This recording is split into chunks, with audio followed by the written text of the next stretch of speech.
Hello, my friend. My name is John, and I know you turned on this video to fall asleep. You made the right choice. I'm here to help. But before we begin, I have an important request for you. My channel is going through a tough time, and only you can help save it. Please support me with a like, a subscription, and a comment. Let me know where you're listening from and what time it is. It really means a lot to me. Now, get comfortable and relax. The Atlanta child murders remain one of the most horrific incidents in American history. In a chilling chapter of American history, a series of harrowing crimes unfolded between 1979 and 1981, leaving a dark mark on the nation. During this harrowing period, a chilling count of at least 29 black children, adolescents, and young adults vanished without a trace, only to be discovered as victims of a sinister fate in the Atlanta area. The city was plunged into a state of panic in the late 1970s and early 1980s as reports of missing and murdered children increased alarmingly. The victims, predominantly male, were tragically young, their ages spanning from just 7 to 17 years old, that in the shadowy depths of Atlanta. A chilling wave of violence swept through the streets, claiming victims from all walks of life, including a number of young adults.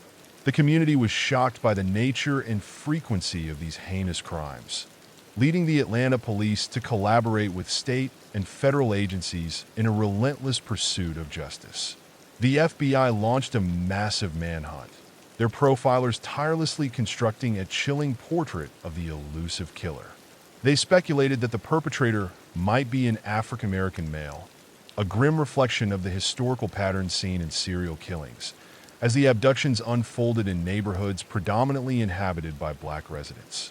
As the investigation deepened, the police were drawn into a web of fear and urgency, racing against time to uncover the truth behind the terror that gripped the city. That it all began on a fateful night in May 1981, when a loud splash echoed from a bridge spanning the Chattahoochee River.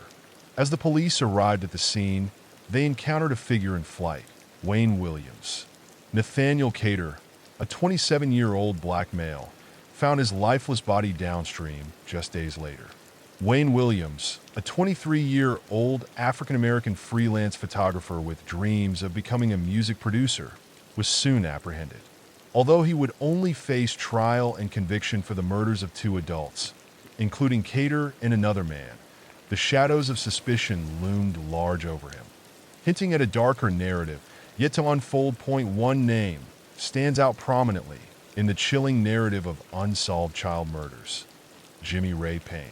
Law enforcement, in a controversial twist, pinned a significant number of these heinous crimes on him following his conviction.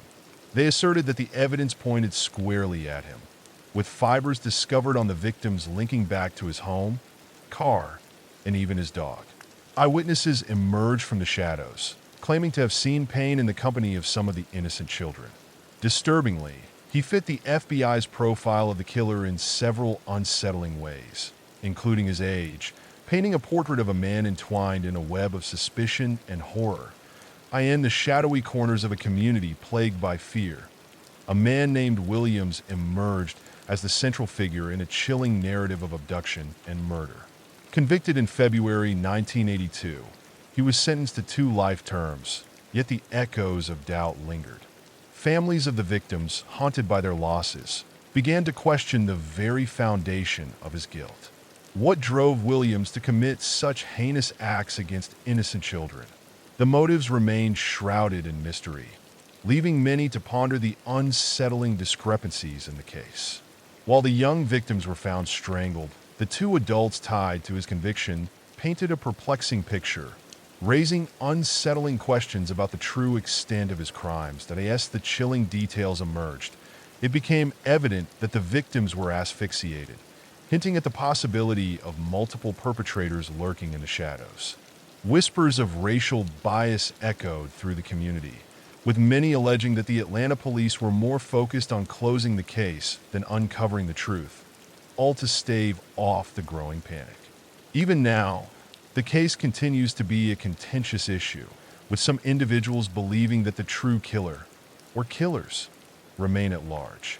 Over the years, a chorus of voices has called for a reopening and thorough re-examination of the cases, especially as advancements in DNA technology offer a glimmer of hope for clearer answers. Regardless of the ongoing debate surrounding Williams's guilt or innocence, the haunting questions linger, begging for resolution. The Atlanta child murders case sent shockwaves through the community and the nation, exposing the deep vulnerabilities of marginalized groups and the intricate web of challenges that come with large-scale criminal investigations. Meanwhile, the legend of the Axeman of New Orleans looms large, a chilling enigma among the most infamous unsolved serial killer cases in the United States that in the shadowy streets of New Orleans. A chilling series of attacks and murders unfolded, gripping the city in fear during the years of 1918 and 1919. The chilling crimes and the letters that claimed to be from the killers sent waves of terror through the community, leaving a legacy of speculation and intrigue that endures to this day. Often, the axemen struck down his victims in the privacy of their own homes. The perpetrator, a shadowy figure, would gain entry by stealthily removing a panel from the back door.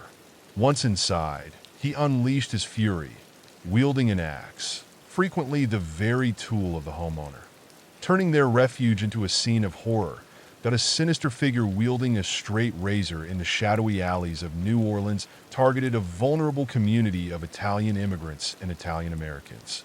The brutality of the attacks was chilling, with many victims succumbing to their horrific injuries. The most notorious moment in this reign of terror came with a letter dated March 13, 1919, that sent shivers down the spines of the city's residents. This letter, which found its way into the newspapers, was allegedly penned by the killer himself, who claimed to be a demon from hell. He chillingly announced his intention to strike again at precisely 15 minutes past midnight, leaving the city in a state of dread and anticipation that on the fateful night of March 19th. Yet, amidst the chaos and terror that gripped the city, there was a strange reprieve for those who sought solace in the sultry sounds of jazz. The dance halls overflowed with revelers, and private parties thrummed with the rhythm of live bands, all while the shadow of the Axeman loomed large. Despite the intense fear and the police's relentless manhunt, the killer continued to elude them. Theories abounded, each more chilling than the last. Some whispered of a lone wolf, while others speculated on a sinister cabal of murderers or even copycats drawn to the macabre allure of the crimes. And then there was the unsettling notion that the murders, shrouded in the dark underbelly of organized crime, were undeniably linked to the mafia, given the Italian heritage of numerous victims. Just as mysteriously as they had commenced, the chilling attacks of the Axemen came to an abrupt halt after October 1919, leaving a haunting silence in their wake. In the years that followed, the shadows of other murders crept through the area, with some eager to connect them to the infamous Axiom. However, the evidence continued to elude those who attempted to establish a conclusive connection. Over time, the tale of the Axemen has captivated the public's imagination, inspiring a plethora of articles, books, podcasts, and television shows. The chilling brutality of the crimes, coupled with the enigma that shrouded them, has ensured that this dark narrative continues to haunt the collective consciousness. The identity of the killer, shrouded in mystery, and a chilling letter that promised to spare those who listened to jazz music, have woven a tapestry of intrigue that continues to captivate the minds of true crime enthusiasts. The enigma of the Axeman of New Orleans lingers, with both his identity and motives remaining elusive. Meanwhile, the West Memphis 3 case, a harrowing tale from the 1990s, revolves around the tragic murders of 3 8-year-old boys in West Memphis, Arkansas. The complexities of the investigation, the legal battles that ensued, and the relentless media scrutiny transformed it into one of the most contentious and discussed cases in the annals of crime history that in May 1993, the quiet town of West Memphis, Arkansas, was shattered by the disappearance of 3 innocent second graders. Stephen Branch, Michael Moore, and Christopher Byers. The next day, the desolate Robin Hood Hills revealed their lifeless bodies in a muddy ditch.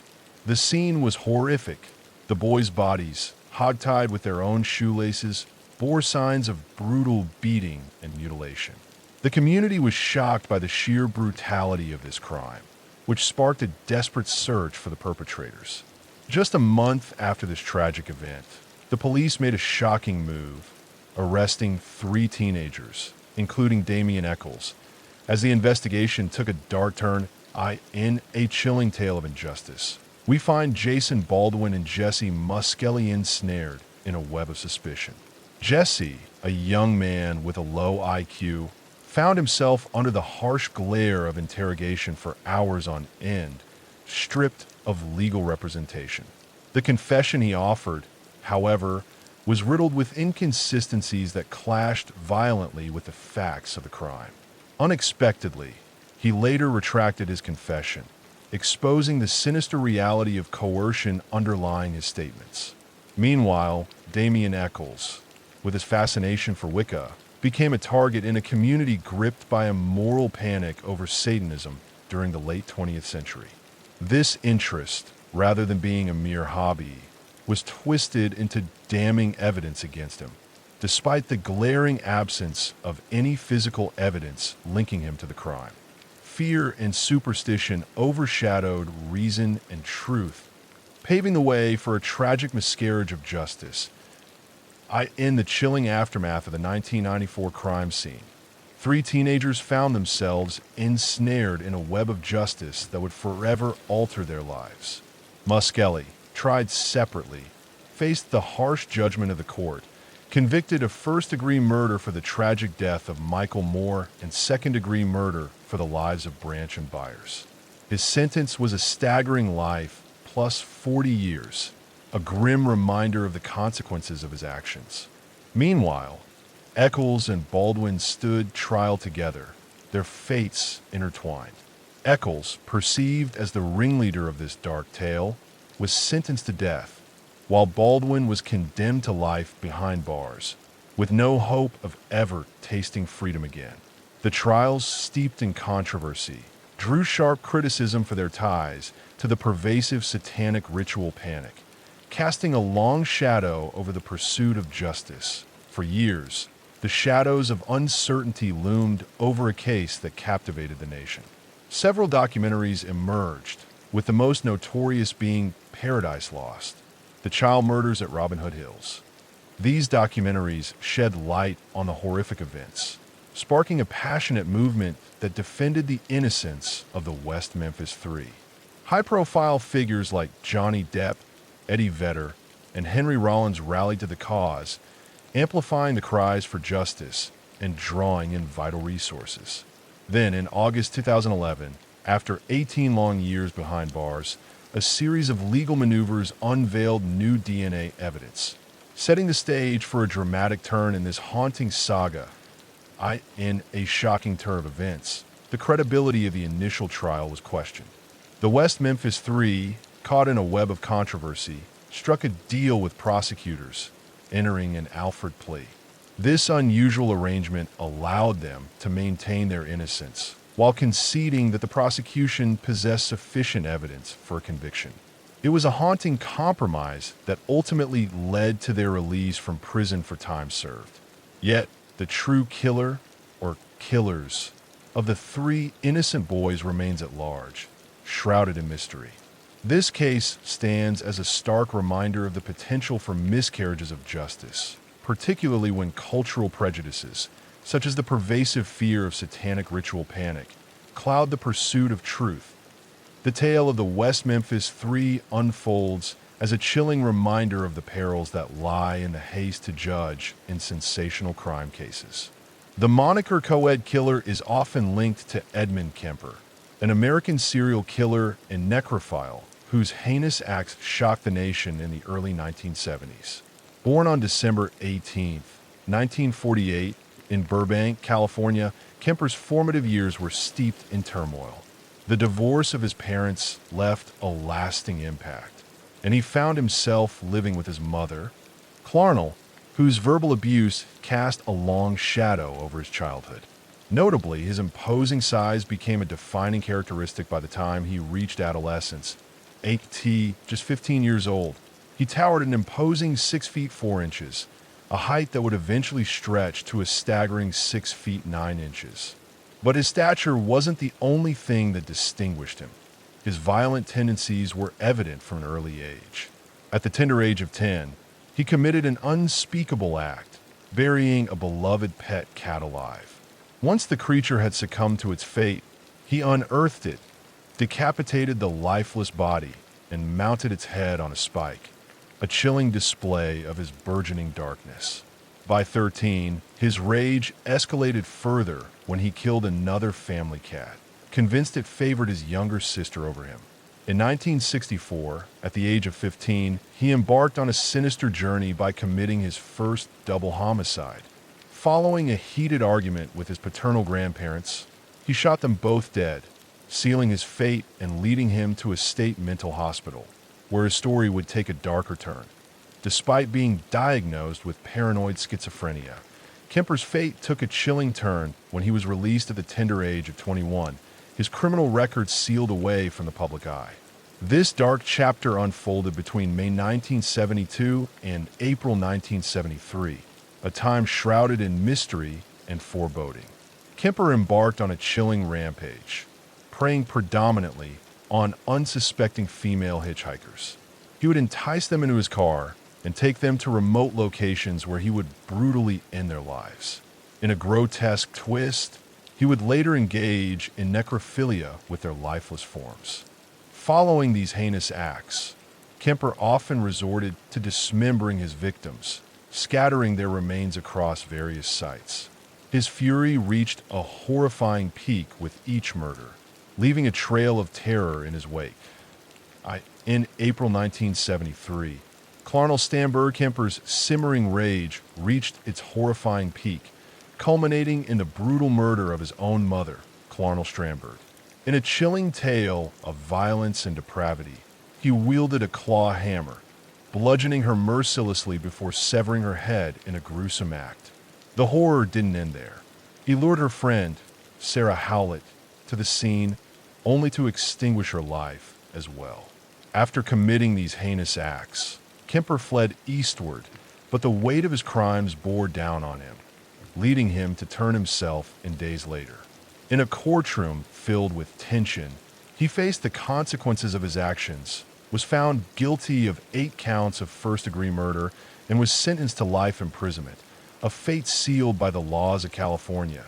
He immersed himself in audiobooks for the blind during his stay at the California Medical Facility, which temporarily halted the death penalty. The chilling details of Kemper's crimes, coupled with his articulate discussions about them, elevated him to a prominent status in the realm of criminal psychology. The FBI's behavioral science unit extensively interviewed him, utilizing his case as a pivotal study in unraveling the psyche of serial killers.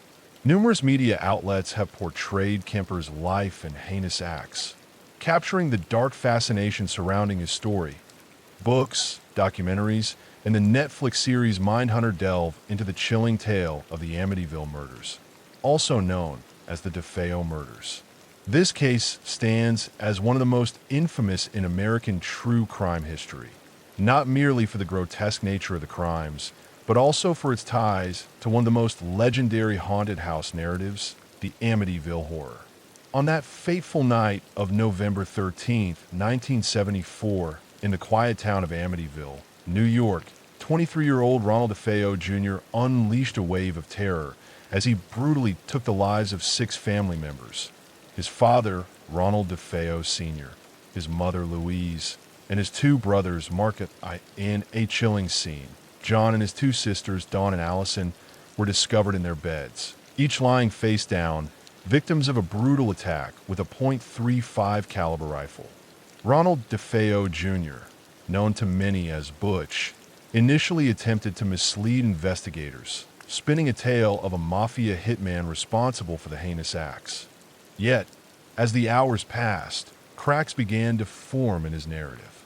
Within a mere day, he would confess to the murders, chillingly stating, "Once I started, I just couldn't stop."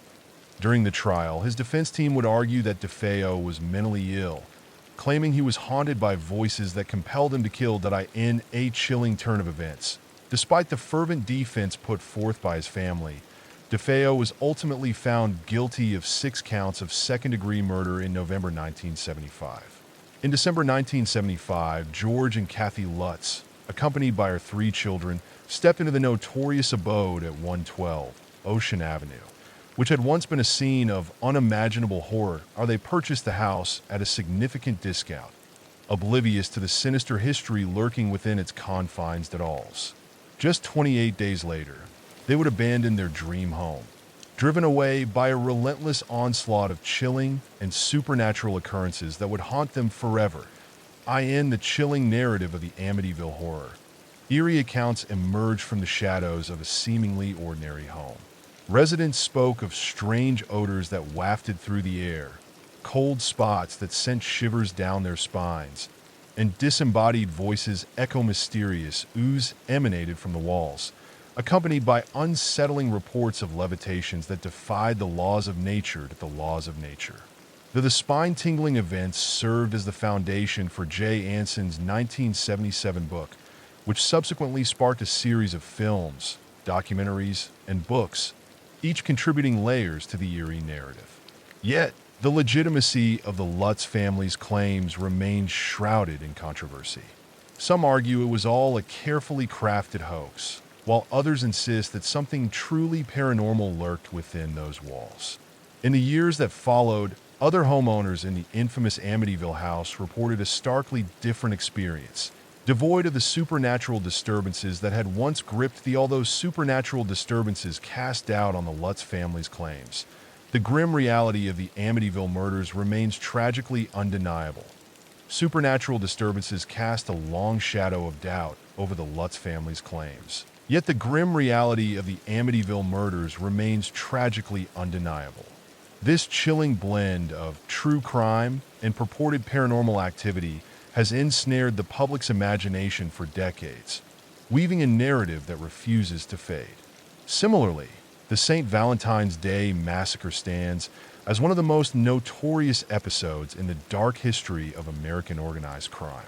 Occurring during the Prohibition era, a time rife with illicit dealings and shadowy figures, it serves as a stark reminder of the violence that lurked beneath the surface of society. In 1929, rival gangs used the streets of Chicago as a battlefield. Lark Street, nestled in the Lincoln Park neighborhood. 7 men, all tied to the notorious George "Bugs" Moran's North Side gang, found themselves lined up against a cold, unforgiving wall. Their executioners, for men clad in police uniforms, concealed their true intentions behind a facade of authority. With the roar of Tommy guns echoing through the garage, the lives of those 7 men were extinguished in a brutal display of power and betrayal, marking a dark chapter in the annals of organized crime. In the shadowy alleys of Chicago, a deadly game of power unfolded, drawing in key players like Clark Frank, Pete Geisenberg, Adam Hayer, John May, Al Weinshank, and Reinhard Schwimmer. This grim event marked the apex of a fierce struggle between the South Side Italian gang, under the iron fist of Al Capone, and the North Side Irish gang, led by the cunning Gio. This grim event marked the culmination of a fierce struggle between the South Side Italian gang, led by Al Capone, and the North Side Irish gang, under the cunning leadership of George "Bugs" Moran. Civ, whispers in the dark suggested that Capone orchestrated the massacre, a calculated move to eliminate Bugs Moran, the very man he sought. Yet, in a twist of fate, Moran managed to slip through the noose, leaving the chaos in his wake. In a chilling turn of events, a massacre unfolded when a man arrived late to a meeting. The 2 so-called police officers strode into the garage, herding the 7 members of the Moran gang against the wall. Believing it to be a routine police raid, the gang complied without resistance. But then, 2 more men joined the scene, and in a horrifying instant, the 4 unleashed a hail of bullets from their Tommy guns, extinguishing the lives of all 7. Despite the sheer brutality of this massacre and the public outrage that erupted in its wake, justice remained elusive. No one was ever brought to trial for these heinous murders, as the police found themselves unable to gather sufficient evidence to prosecute anyone, particularly given the circumstances surrounding the event. The mob, with its iron grip, enforced a chilling code of silence, shrouding the events in secrecy. Though the massacre dealt a devastating blow to Moran's operations, he remained a player in the criminal underworld for years to come. This brutal event marked a pivotal shift in public sentiment, igniting fervent calls for law enforcement to crack down on the gangs. As time marched on, it heralded a decline in the gangs' power and influence, particularly with the end of Prohibition. Over time, the gangs' power and influence began to decline, especially with the end of Prohibition in 1933. Dark chapter in history that I end the shadowy depths of the Prohibition era. Gang wars raged, leaving a trail of violence that marked the landscape of American crime. Among these brutal incidents, one stands out, a massacre so cold-blooded, so chilling, that it forever etched itself into the annals of infamy. Occurring on Valentine's Day, it became a symbol of the darkest days in organized crime. Then there was Jerry Brudos, a name that evokes fear and anxiety. There was Jerry Brudos, a name that sends shivers down the spine. Known as the shoe fetish slayer, this American serial killer prowled the streets in the late 1960s, driven by a bizarre obsession with women's Dakota display behaviors at a young age that would evoke fear in anyone that to his own dark fantasies. From a young age, Dakota exhibited behaviors that would send chills down anyone's spine. His fascination with women's shoes began innocently enough, but it quickly spiraled into a dark obsession. As a child, he started by stealing these items, but by his teenage years, his actions took a sinister turn. He began attacking women, rendering them unconscious to claim their shoes as trophies. Despite these horrifying inclinations, Dakota managed to don the mask of a family man, marrying and raising children while concealing his violent tendencies from those closest to him. But the facade couldn't last forever. His crimes escalated to the unthinkable act of kidnapping. The chilling tale unfolds with the torturing and murdering of young women, a dark obsession that drove him to take trophies from his victims, items as personal as their shoes and underwear. In a grotesque display of his shoe fetish, he would even amputate the feet of his victims, preserving them as macabre souvenirs. Brudos, a man with a sinister penchant for photography, would capture images of his victims, often dressing them in lingerie or heels, a haunting reminder of their tragic fates. This spree of terror came to a halt in 1969, when law enforcement finally caught up with him, piecing together the evidence found in his garage and the haunting photographs of his victims. Jerry Brudos, the Oregon State Penitentiary, sentenced him to 3 consecutive life sentences due to counts of first-degree murder. With counts of first-degree murder in 2006, Brudos passed away in prison due to natural causes that have served life sentences in the Oregon State Penitentiary. Brudos met his end in prison in 2006, succumbing to natural causes. His chilling crimes have echoed through various media, earning him a spot in documentaries, TV series, and true crime books that delve into the depths of his unusual fetish and the gruesome nature of his acts. The case of Brudos stands as a notorious testament to the shocking and heinous nature of his actions, serving as a grim reflection of the darkness that can lurk within the human psyche. That in the shadowy corners of criminal psychology lies a chilling narrative, one that underscores the critical need for early intervention and treatment of potentially dangerous individuals. Among the most infamous figures in this dark realm is David Parker Ray, a convicted serial killer and torturer whose reign of terror unfolded in the desolate stretches of Truth or Consequences, New Mexico. From the 1950s to possibly the late 1990s, Ray's name became synonymous with horror, not merely for the sheer number of victims, but for the grotesque depravity of his acts. His moniker, the Toy Box, evokes a sinister image of the elaborate preparations he undertook, transforming a seemingly innocuous name into a harbinger of unimaginable suffering. The killer emerged from a trailer he ominously dubbed his toy box. He outfitted this chilling vehicle with a grotesque collection of torture instruments and devices, a staggering investment of over $100,000. Unleashed unimaginable horrors upon his victims. The trailer's sinister existence was not a secret. Several individuals were aware of it, some even complicit in the dark deeds that unfolded. Ray was not a solitary predator. His girlfriend, Cindy Hindi, frequently played the role of accomplice, aiding in the abduction of the innocent in the chilling shadows of a twisted reality. There lies a narrative of unspeakable horror. Evidence has emerged, hinting that others may have been complicit in the dark activities surrounding the notorious figure, including his own daughter, Glinda. Jesse Ray stands accused of a monstrous spree, with estimates suggesting he may have tortured and killed as many as 60 individuals, though the true count remains shrouded in uncertainty. His sinister methods were a calculated blend of kidnapping, drugging, and tormenting his victims within the confines of a nightmarish toy box. As they're the haunting sound of an audio tape, a prelude to their ghastly fate, greeted them as they regained "We have entered this tape," a chilling artifact of his depravity, into evidence, a grim testament to the horrors that unfolded within those walls that lived within those walls. That unfolded within those walls. Transcriptions of the chilling events can be found online. The case began to unravel in March 1999 when a naked woman, adorned only with a dog collar and chain, managed to escape from Ray's home. She ran to a nearby house, desperate for help. This harrowing escape led to Ray's arrest. As the investigation unfolded, police stumbled upon the infamous toy box, revealing the horrifying extent of Ray's crimes.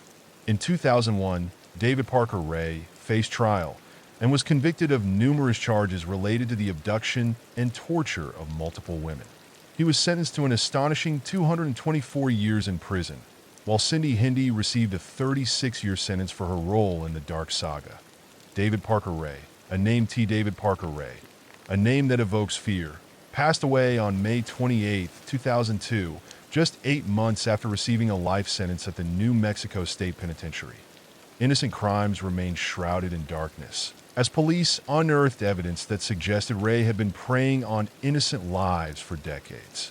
Among the chilling discoveries were his meticulously kept diaries, chronicling the tortures and murders he inflicted. Personal belongings belonging to numerous missing women. He also found personal belongings belonging to numerous missing women, a haunting reminder of the lives he shattered. Very few of his victims have been uncovered, leaving many fates forever lost in the shadows of his depravity. The case of David Parker Ray stands as a chilling test. David Parker Ray's case exemplifies the darkest facets of American criminal history, that of a meticulously crafted plan that revealed a mind steeped in malevolence. Then there's Richard Kuklinski, infamously dubbed the Iceman, a figure whose life embodies the duality of human nature. Born in 1935 in Jersey City, New Jersey, he wore the mask of a devoted family man while secretly serving as a ruthless mafia hitman. Kuklinski's early years were marked by turbulence, shaping the monster he would become. From a young age, Richard was ensnared in a web of severe abuse at the hands of his parents, a dark initiation that would leave an indelible mark on his psyche. This early exposure to violence carved a path that would lead him into the depths of criminality. He began with petty crimes, but it wasn't long before he escalated to more heinous acts. His journey took a fateful turn when he became entangled with the notorious Gambino crime family in New York, where he earned his keep as a ruthless enforcer of his sinister methods. To confound investigators and obscure the time of death, he would freeze the bodies of his victims, a grotesque tactic that revealed the depths of his depravity. As the years unfolded, he garnered a chilling reputation for employing a diverse arsenal of lethal techniques: guns, knives, strangulation, and even the silent whisper of cyanide. Yet, outside the shadows of his heinous acts, Kuklinski maintained an unsettling facade of normalcy, living a suburban life complete with a wife and children. His family, blissfully ignorant of the darkness that lurked beneath, believed him to be a mere businessman. However, in the 1980s, the veil began to lift as law enforcement, in the 1980s, Kuklinski's sinister connections to a string of murders began to raise suspicions among law enforcement. Niece together the evidence needed to bring him to Justice Point 6. In 1988, he was found guilty of multiple murders, earning himself 2 life sentences. Richard Kuklinski, known as the Iceman, offered a chilling glimpse into the psyche of a hitman through a series of interviews during his time behind bars. His chilling demeanor revealed a profound lack of remorse, as he chillingly claimed to have taken the lives of over 100 individuals, though the true count remained shrouded in mystery. Kuklinski's life came to an end in 2006 while still incarcerated, with the official cause attributed to complications from a rare inflammatory disease. His dark legacy has since been explored in numerous documentaries, captivating audiences with the haunting tale of a man who lived in the shadows of death. Books and even a Hollywood film titled The Iceman, featuring Michael Shannon as Richard Kuklinski, delve into a chilling narrative that highlights the stark duality within certain individuals. Those who can be loving family members on one side and remorseless killers on the other.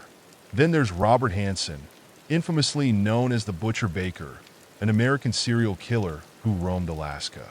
His heinous crimes not only carved a dark chapter in the history of crime, but the investigation and eventual capture of Hansen became a notable saga in the realm of true crime storytelling. The investigation and eventual capture of Hansen becoming a notable saga in the realm of true crime storytelling. Born in 1939 in Iowa, Hansen's childhood due to his stutter and left-handedness. He was frequently teased and bullied, leading to a deep-seated resentment towards others. His youth was marked by several brushes with the law, primarily for petty crimes. In the 1960s, he relocated to Anchorage, Alaska, where he opened a bakery and seemingly embraced a normal life. He had a family and earned the respect of his community. Yet beneath this facade, Hansen was leading a sinister double life, one that would unfold over a chilling 12-year period from 1971 to 1983. It is said that he kidnapped and murdered at least 17 women, preying on those often marginalized like strippers or sex workers. His chilling method involved abducting these women and whisking them away to the desolate expanses of the Alaskan wilderness in his private plane. Once they arrived in these isolated terrains, once they reached these in 1983, a courageous 17-year-old prostitute named Cindy Paulson managed to escape his grasp and courageously reported him to the authorities, shedding light on his crimes. Old prostitute named Cindy Paulson managed to escape his grasp and courageously reported him to the authorities. At first glance, he blended into the background, an ordinary man leading an unremarkable life. But as the layers peeled away, a chilling reality emerged. Investigators stumbled upon a disturbing trophy collection of jewelry, each piece a haunting reminder of his victims. Even more sinister was the map they discovered, meticulously marking grave sites within the confines of his home. With the map in hand and Paulson's testimony echoing in their ears, the police embarked on a grim journey, unearthing the remains of countless women at the locations he had so callously indicated. In 1984, Robert Hansen was sentenced to an astonishing 461 years, plus a life sentence without the possibility of parole. He was convicted for the murders of 4 women, yet he confessed to taking the lives of 17, leaving the true extent of his horrors shrouded in darkness. The number could very well be higher, as Hansen met his end behind bars in 2014. The chilling saga of the Butcher Baker has captivated audiences through countless documentaries, books, and films. In 2013, the haunting film Frozen Ground, featuring Nicolas Cage and John Cusack, delves into the harrowing investigation of Hansen's heinous acts. This case serves as a stark warning against the perilous assumption that a facade of normalcy masks an inner goodness. Hansen's skillful concealment of his malevolence from the unsuspecting community is a chilling testament to the unsettling truth that the most dangerous predators can dwell among us, hidden in plain sight. Next door lurked a figure shrouded in darkness, known infamously as the Happy Face Killer. This was no ordinary man. Keith Hunter Jesperson, a Canadian-born American, was a serial killer whose heinous acts claimed the lives of at least 8 women across the United States in the early 1990s. His chilling moniker stemmed from the sinister smiley face drawings he included in his letters to the media and prosecutors, a grotesque contrast to the horror he inflicted. Born on April 6, 1955 in Chilliwack, British Columbia, Jesperson's childhood was marked by turmoil, foreshadowing the violent tendencies that would later emerge in his adult life. As a long-haul truck driver, he traversed the highways, a profession that provided him the perfect cover for his malevolent pursuits. His journey took him across state lines, leaving a trail of terror in his wake. Jesperson's killing spree ignited in January 1990. Targeting women who lived on Jesperson began his murderous rampage in January 1990, specifically focusing on women who were vulnerable and frequently entangled in the perilous realm of prostitution, leaving bodies in desolate locations where they would remain hidden from the world. The case captured the public's fascination, not only for the heinous acts committed, but also for the letters Jesperson sent to media outlets and law enforcement.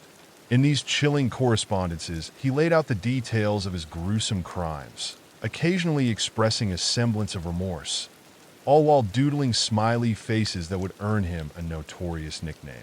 As perplexing as the darkness that drove him to kill, to eye in a chilling twist of fate.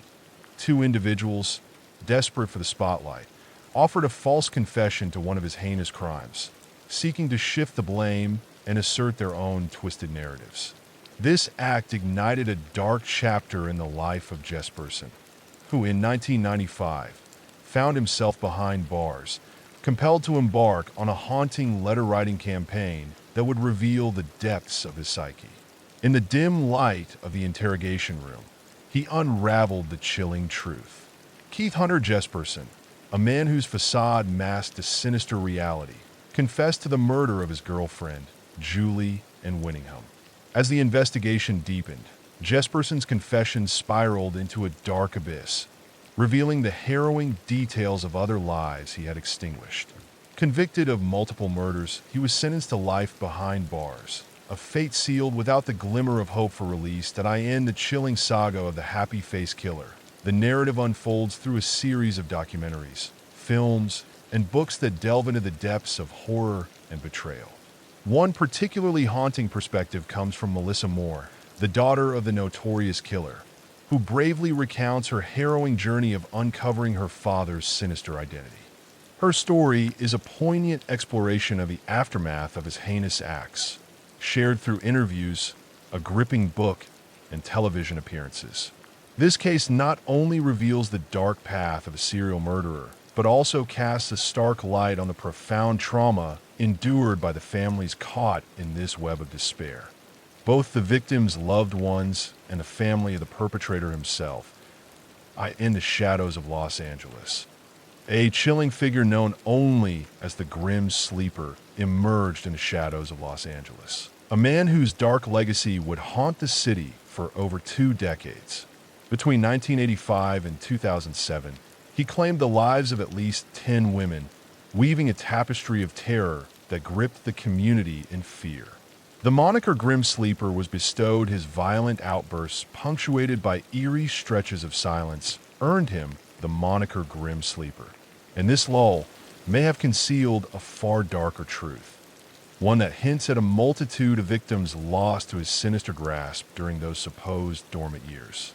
Most of the Grim Sleeper's prey were African American women, many ensnared in the harrowing worlds of prostitution and drug addiction, their lives tragically intertwined with his malevolent legacy.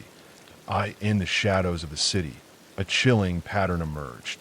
Bodies, lifeless and discarded, turned up in alleys and dumpsters, a grim testament to a predator on the loose. For years, Franklin danced just out of reach of the law. Franklin eluded the law for years, his sinister activities dating back to the 1980s. But a haunting silence fell between 1988 and 2002. Leading in 2010, Franklin's son's DNA unraveled the dark tapestry, refocusing the nightmare. Them to believe their quarry had either vanished or met his end. It was during this eerie lull that he earned the chilling title of the Grim Sleeper. The breakthrough this eerie silence earned him the chilling title of the Grim Sleeper. Bring the nightmare back into focus. In a chilling twist of fate, a man convicted of a felony weapons charge became the key to unraveling a dark mystery. His DNA, a familial match to samples collected from Mulhis' arrest in July 2010, marked a turning point in a case that had plagued the city. The wheels of justice in Mulhis' DNA, a familial match to samples collected from multiple crime scenes linked to the notorious Grim Sleep. This revelation led investigators directly to Lonnie David Franklin Jr., the net titan. And in July 2010, he was arrested, marking a pivotal moment in a case that had haunted the city. Of a chilling 10 counts of murder, alongside 1 count of attempted murder, leading to a death sentence that echoed through the halls of justice. Investigators, however, whispered of a darker truth, suspicions that he may have been the architect of many more heinous acts, though these claims lingered in the shadows, unproven and haunting. Then, on March 28, 2020, the story took another turn. Franklin was discovered lifeless, and the story took a new turn on March 28, 2020, when investigators discovered Franklin lifeless in his cell at San Quentin State Prison. The case of the Grim Sleeper serves as a stark reminder of the labyrinthine challenges faced by those who dare to investigate the minds of serial killers, particularly when the victims fade into obscurity. From the shadows of vulnerable communities emerges a chilling tale that highlights the transformative power of DNA evidence in solving cold cases. In solving cold cases.res that delve into the heinous crimes and the societal dilemmas entwined with the investigation. Known infamously as the dating game killer, Rodney James Alcala was a convicted predator and serial killer who terrorized society throughout the late 20th century. Alcala managed to charm his way onto the set of a popular television show, leaving a haunting legacy that continues to echo through the annals of true crime history. In the shadows of the 1978 television game show The Dating Game, a sinister figure lurked. Rodney Alcala, born in 1943 in San Antonio, Texas, emerged from a turbulent childhood marked by abandonment and trauma. As the years unfolded, Alcala transformed into a predator, committing a series of brutal murders across California. His chilling modus operandi involved charming young women under the guise of a photography session. He concealed his true horror story behind a facade of charm and charisma. Once he had lured them into his trap, the nightmare would begin: assault, torture, and ultimately death. Disturbingly, he often documented his heinous acts, capturing images of his victims before, during, and after their tragic fates. A true horror story hidden behind a facade of charm and charisma. Is a chilling fact that the complete scope of his heinous acts may remain shrouded in mystery. Officially, he was convicted of 7 murders, yet the whisper, although he received an official conviction for 7 murders. Rumors about his actual victim, he appeared on the infamous television show The Dating Game in 1978, portraying himself as a charming photographer. Beneath that facade was a man with a sinister past, a convicted rapist and registered sex offender. He managed to win a date with the Bachelorette, but her instincts kicked in and she recoiled from him, sensing something deeply unsettling. This episode of the game show has since become a haunting reminder of the darkness that can hide behind a smile. Since then, Alcala has gained notoriety, a chilling contrast between his charming public persona and the horrific acts he was perpetrating in the shadows. His first arrest came in 1979, marking the beginning of a twisted saga that would see him tried multiple times for a series of gruesome crimes. Some of the initial legal technicalities overturned some of the initial verdicts. That justice finally caught up with him, as he was convicted of 5 counts of first-degree murder, with cases stretching back to the 1970s. The breakthrough came through DNA evidence, a crucial piece in the puzzle that led authorities to delve deeper into Alcala's dark past. Among the investigators discovered hundreds of photographs, a chilling collection that depicted young women and boys among the belongings. These images were released to the public, a desperate plea for help in identifying potential victims. While some have been named, despite the naming of some, the identities of countless others remain shrouded in mystery, lost to time. His disturbing archive passed away in 2021 while still behind bars in California. His case stands as a grim testament to the depths of human depravity and the critical need for vigilance. Alcala's uncanny ability to blend into society, even making an appearance on a national television program, serves as a stark reminder of the darkness that can lurk beneath the surface of everyday life. Predators exhibit a remarkable ability to seamlessly integrate into the daily routine that articles and true crime shows have explored the haunting tale of the dating game killer, highlighting the unsettling contrast between Alcala's charming public facade and the sinister reality lurking beneath. The Clutter family murders stand as one of the most infamous true crime cases in American history, largely thanks to Truman Capote's groundbreaking book, In Cold Blood, which meticulously detailed the harrowing events that unfolded. The Clutters were a beloved and esteemed family, living in the heart of their community, unaware of the darkness that would soon engulf them. In the quiet farming community of Holcomb, Kansas, Herbert Clutter was a man of prosperity, and his wife Bonnie dedicated her life to their home and family. Together, they raised 4 children, living what seemed to be an idyllic life. But on the fateful day, however, their tranquility came crashing down on the fateful day of November. They discovered the brutally murdered bodies of the Clutter family inside their home. A shotgun had bound them, and chillingly, no sign of a struggle was visible. Little money had been taken, leaving investigators the crime scene revealed minimal. The Kansas Bureau of Investigation assumed the lead, but with limited evidence and few leads, the case seemed nearly unsolvable. A prison inmate was about to change everything. It was a twist of fate that a series of events led to the unraveling of the chilling mystery surrounding the Clutter family murders. Past connection to Herbert Clutter found himself in a conversation with fellow prisoner Richard Hickok. As they exchanged words, Hickok's mind raced with the tantalizing possibility of a safe brimming with cash hidden within the Clutter home. Driven by greed, he enlisted the help of Perry Smith, and together they hatched a sinister plan to rob the unsuspecting family. But fate had other plans. Wells, upon hearing the horrifying news of the Clutter family's brutal demise, felt a chill run down his spine. He promptly alerted prison officials, suspecting that Hickok and Smith were entangled in the dark web of this crime.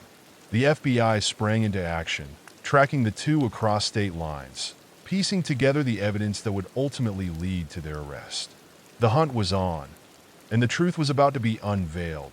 It was December of 1959, and the neon lights of Las Vegas flickered against the cold desert night, casting an eerie glow over the bustling streets. In the year 1969, a chilling trial unfolded as Hickok and Smith faced the grim charges of murdering the Clutter family. The courtroom echoed with the weight of their guilt, leading to a death. Truman Capote's portrayal, especially of Perry Smith, was infused with a sympathetic perspective, inspiring readers to contemplate the fundamental nature of evil and the ethical implications of the death penalty. Narrative. His portrayal, particularly of Perry Smith, dripped with a sympathetic lens, compelling readers to grapple with the very essence of evil and the moral implications of Caput. The murders of the Clutter family rocked the small town of Holcomb and the entire state of Kansas to end at the gallows, leaving behind a legacy of questions that lingered long after their final breaths. The Clutter family murder sent shockwaves through the small town of Holcomb and the entire state of Kansas. This brutal act of violence shattered the community's sense of security, as such a heinous crime was nearly unimaginable in a place known for its tight-knit, peaceful existence. When Truman Capote's In Cold Blood hit the shelves in 1966, it quickly became a bestseller, often hailed as the first nonfiction novel.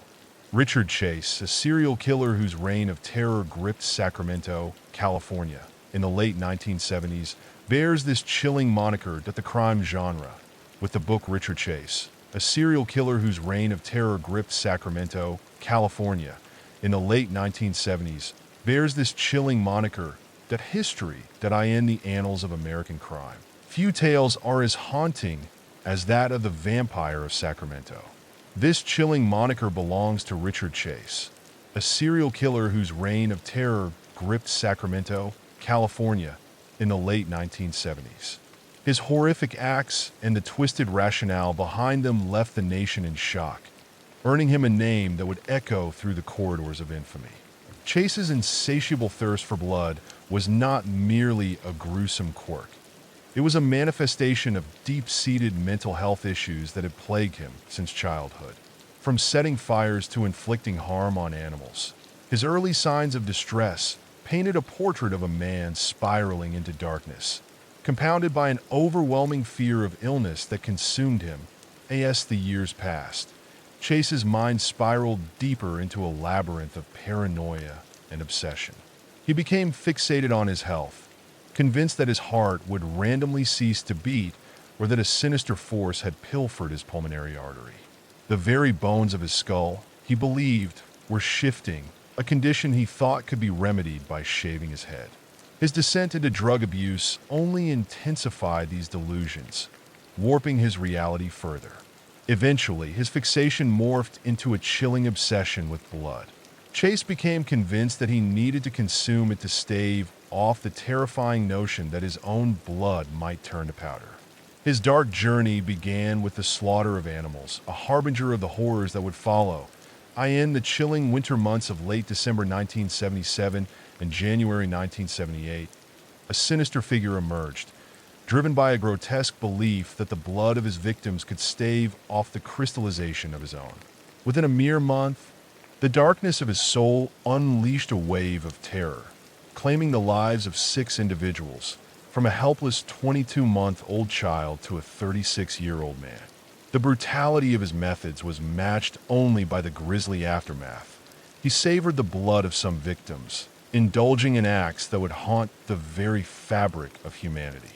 As the pattern of his heinous crimes unfolded, the evidence he left behind, including fingerprints, would ultimately lead to his reckoning at the fateful capture in January 1978. As the trial unfolded, the defense attorneys put forth a gripping argument. Their client was not guilty by reason of insanity.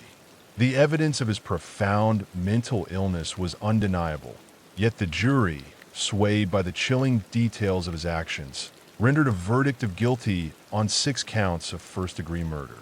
They concluded that despite his troubled mind, he comprehended the horrific nature of his crimes.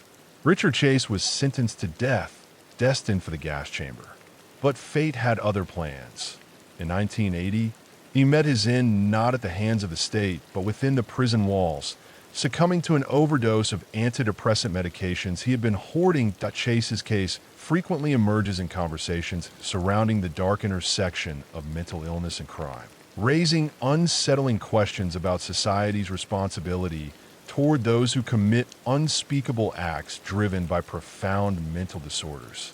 The Cheshire home invasion stands as a chilling testament to this reality, unfolding in the quiet town of Cheshire, Connecticut, during the sweltering summer of July 2007, and on the fateful morning of July 23, 2007, 2 seasoned criminals, Joshua Komisarjevsky and Stephen Hayes, set their sights on the Pettit family home, intent on a robbery that would spiral into a nightmare. The Pettit family, comprised of Dr. William Pettit Jr., his wife Jennifer, and their two daughters, 17-year-old Haley and 11-year-old Michaela, had no idea that their lives were about to be shattered. In the early hours, Joshua spotted Jennifer and Michaela at a local grocery store, a seemingly innocuous encounter that would lead to their tragic fate. Later that night, the two men invaded the Pettit home, where Dr. Pettit was brutally beaten with a baseball bat and bound in the basement, while the rest of the family was taken hostage, trapped in a harrowing ordeal that would forever haunt them. Bound in their respective bedrooms, the night took a dark turn for the Pettit family. Stephen and Joshua, who had entered the house with the simple intention of robbery, found themselves spiraling into a nightmare that would last for hours. The following morning, under the chilling threat of violence against her family, Jennifer Pettit was forced to accompany Hayes to the bank, where she was coerced into withdrawing $15,000. In a moment of desperation, she managed to signal to a bank teller, who swiftly alerted the authorities. But the horror did not end there. Upon their return, Hayes silenced Jennifer forever, strangling her in a brutal act of desperation. As if that weren't enough, the perpetrators set fire to the scene, leaving a trail of devastation in their wake. In a chilling turn of events, the two girls, still bound to their beds, succumbed to the suffocating grip of smoke inhalation. Dr. Pettit, despite his own harrowing injuries, managed to escape the inferno, seeking refuge at a neighbor's house, desperate for help as flames consumed his home. Meanwhile, Stephen and Joshua, realizing the gravity of their actions, attempted to flee the scene, but their escape was short-lived. Police had swiftly established a perimeter, and the two men were apprehended, facing a litany of charges that included murder, sexual assault, and arson. The trials that followed captured the public's attention, and in 2010, justice was served as Stephen was sentenced to death, a grim conclusion to a tragic saga point 1 year later. Joshua found himself facing the same grim fate. But in a twist of fate, in 2012, Connecticut abolished the death penalty, leading to a commutation of their sentences to life in prison without the possibility of parole. The sheer brutality and senselessness of the crime sent shockwaves through the local community, capturing national attention and igniting fervent discussions on home security, the death penalty, and the rehabilitation of career criminals. Dr. William Pettit, the lone survivor of that harrowing night, channeled his grief into action, founding the Pettit Family Foundation in honor of his beloved wife. In a chilling tale of violence and despair, the Pettit women dedicated their lives to supporting causes close to their hearts, education, and aiding those grappling with chronic illnesses and the scars of violence. Meanwhile, the Gainesville Ripper case unfolded, a harrowing saga of brutal murders that cast a dark shadow over the city of Gainesville, Florida, during the sweltering summer of 1990, leaving the community in a state of fear and disbelief. The Gainesville Ripper, a name that sends chills down the spine, belonged to none other than Danny Rowland. Before he descended upon Gainesville, Rollins' life was already steeped in darkness, marked by a series of robberies and a chilling connection to a triple homicide in his hometown of Shreveport, Louisiana. In a harrowing spree that unfolded over 4 days in August 1990, he claimed the lives of 5 college students. The nightmare began on August 24th, when the bodies of 17-year-old University of Florida freshmen Sandra Larson and Christina Powell were discovered in their apartment, victims of a brutal act that would forever haunt the campus.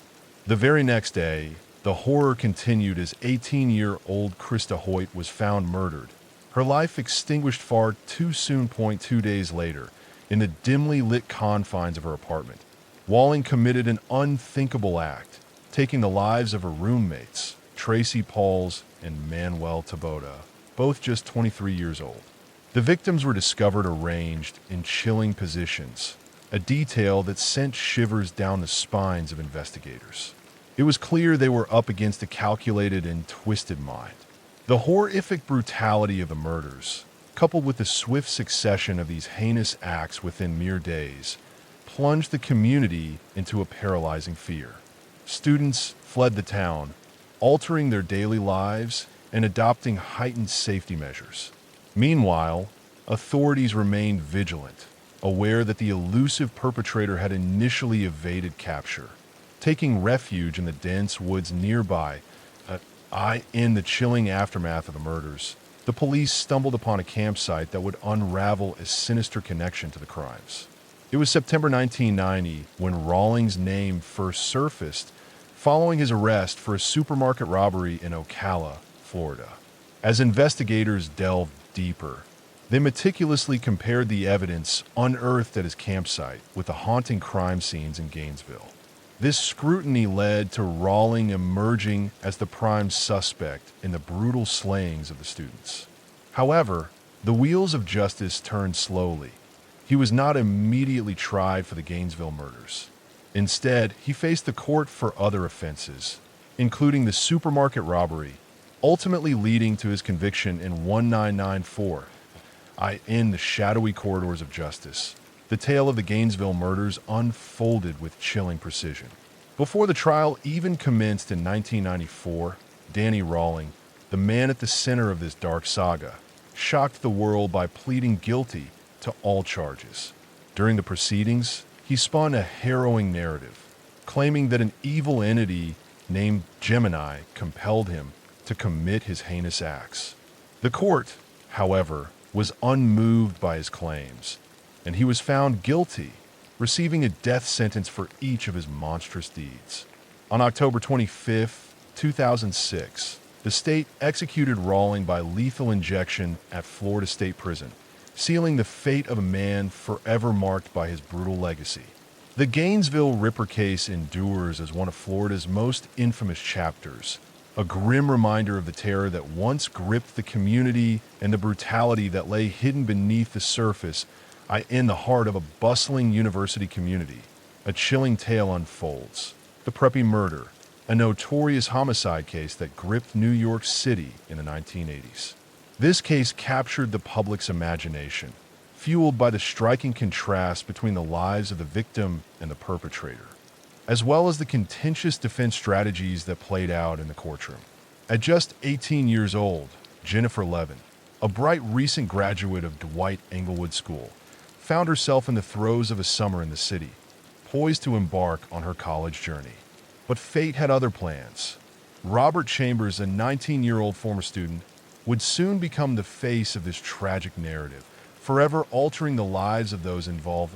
At several prestigious prep schools, the media labeled him the Preppy Killer, a moniker that echoed through the halls of privilege. On the fateful morning of August 26, 1986, the lifeless body of Jennifer Levin was discovered in Central Park, concealed behind the grand facade of the Metropolitan Museum of Art. Strangled and bearing the brutal marks of a violent struggle, her demise sent shockwaves through the city. Just hours before, Levin had been seen leaving the upscale Upper East Side bar, Dorian's Red Hand, in the company of Robert Chambers. Initially, Chambers feigned ignorance about the events that transpired, yet the telltale marks on his face and body told a different story, hinting at the dark truth lurking beneath the surface, the aftermath of a violent confrontation, where the truth began to unravel. Chambers, when confronted with the inconsistencies in his account, shifted his narrative, now claiming that the fatal encounter with Levin was an accident born from consensual rough sex. He painted a picture of self-defense, alleging that Levin had provoked him, igniting a tempest of violence in a moment of passion. The defense, in a desperate bid to sway the jury, attempted to tarnish Levin's image, insinuating that her supposed sexual aggressiveness was a catalyst for her tragic demise. This strategy ignited a firestorm of public outrage, as many recognized it as a blatant attempt to shift blame onto the victim. As the investigation deepened, shocking videotapes emerged, revealing more than anyone had anticipated a chilling twist. Chambers was seen playing with a doll, mimicking choking motions that echoed the tragic incident, further eroding any semblance of credibility he had left. After a drawn-out and sensational trial, the jury found themselves at an impasse, unable to reach a verdict. Before a retrial could unfold, Chambers made a fateful decision, accepting a plea deal that saw him plead guilty to manslaughter. The consequence? A sentence of 5 to 15 years behind bars. He emerged from prison in 2003, having served the full 15 years, a result of various disciplinary infractions during his time in confinement. Yet, the story didn't end there. In 2008, he faced the gavel once more, receiving an additional 19-year sentence that would seal his fate further. A chilling tale that captivated the nation. The Preppy murder case brought to light the disturbing realities of victim blaming and the media's biased portrayal of individuals based on their socioeconomic backgrounds. The sensationalized coverage not only gripped the public's attention, but also set a precedent for how future high-profile trials would be treated in the media spotlight.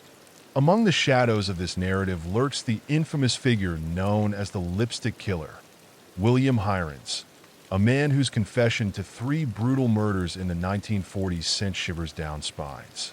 His moniker, derived from a haunting message scrawled in lipstick at one of the crime scenes, serves as a grim reminder of the darkness that can dwell within seemingly ordinary lives.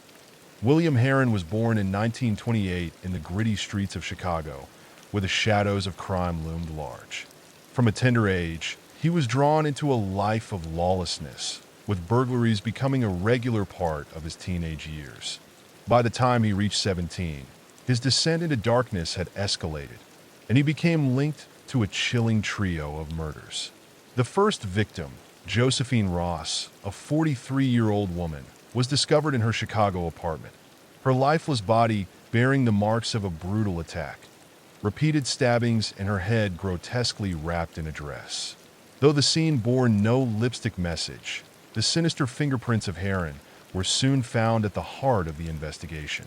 Then there was Frances Brown, a 32-year-old former model, whose life was extinguished in a violent flurry of gunfire and knives, leaving behind a haunting reminder of the chaos that Heron had unleashed in the dim light of her apartment.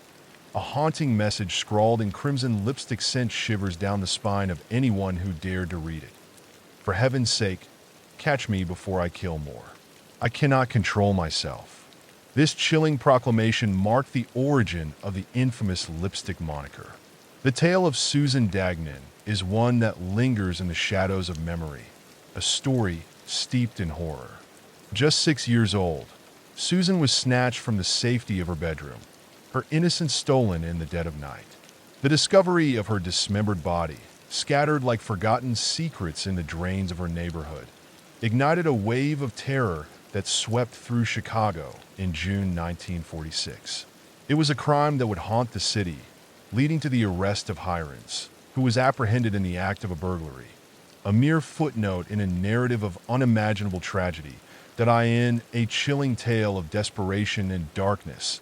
The suspect found himself ensnared in an intense interrogation, the air thick with the echo of police sirens. Under the weight of reported physical violence, he eventually confessed to 3 murders. Yet, some historians and criminologists whisper that these confessions were not born of truth, but rather coerced through the brutality of the interrogations. Evidence linking him to the Dagnan murder surfaced, including a ransom note penned in handwriting that some experts claimed mirrored his own. However, lurking in the shadows were discrepancies and questionable police procedures that cast a long shadow of doubt over the authenticity of this evidence, leaving the truth shrouded in uncertainty.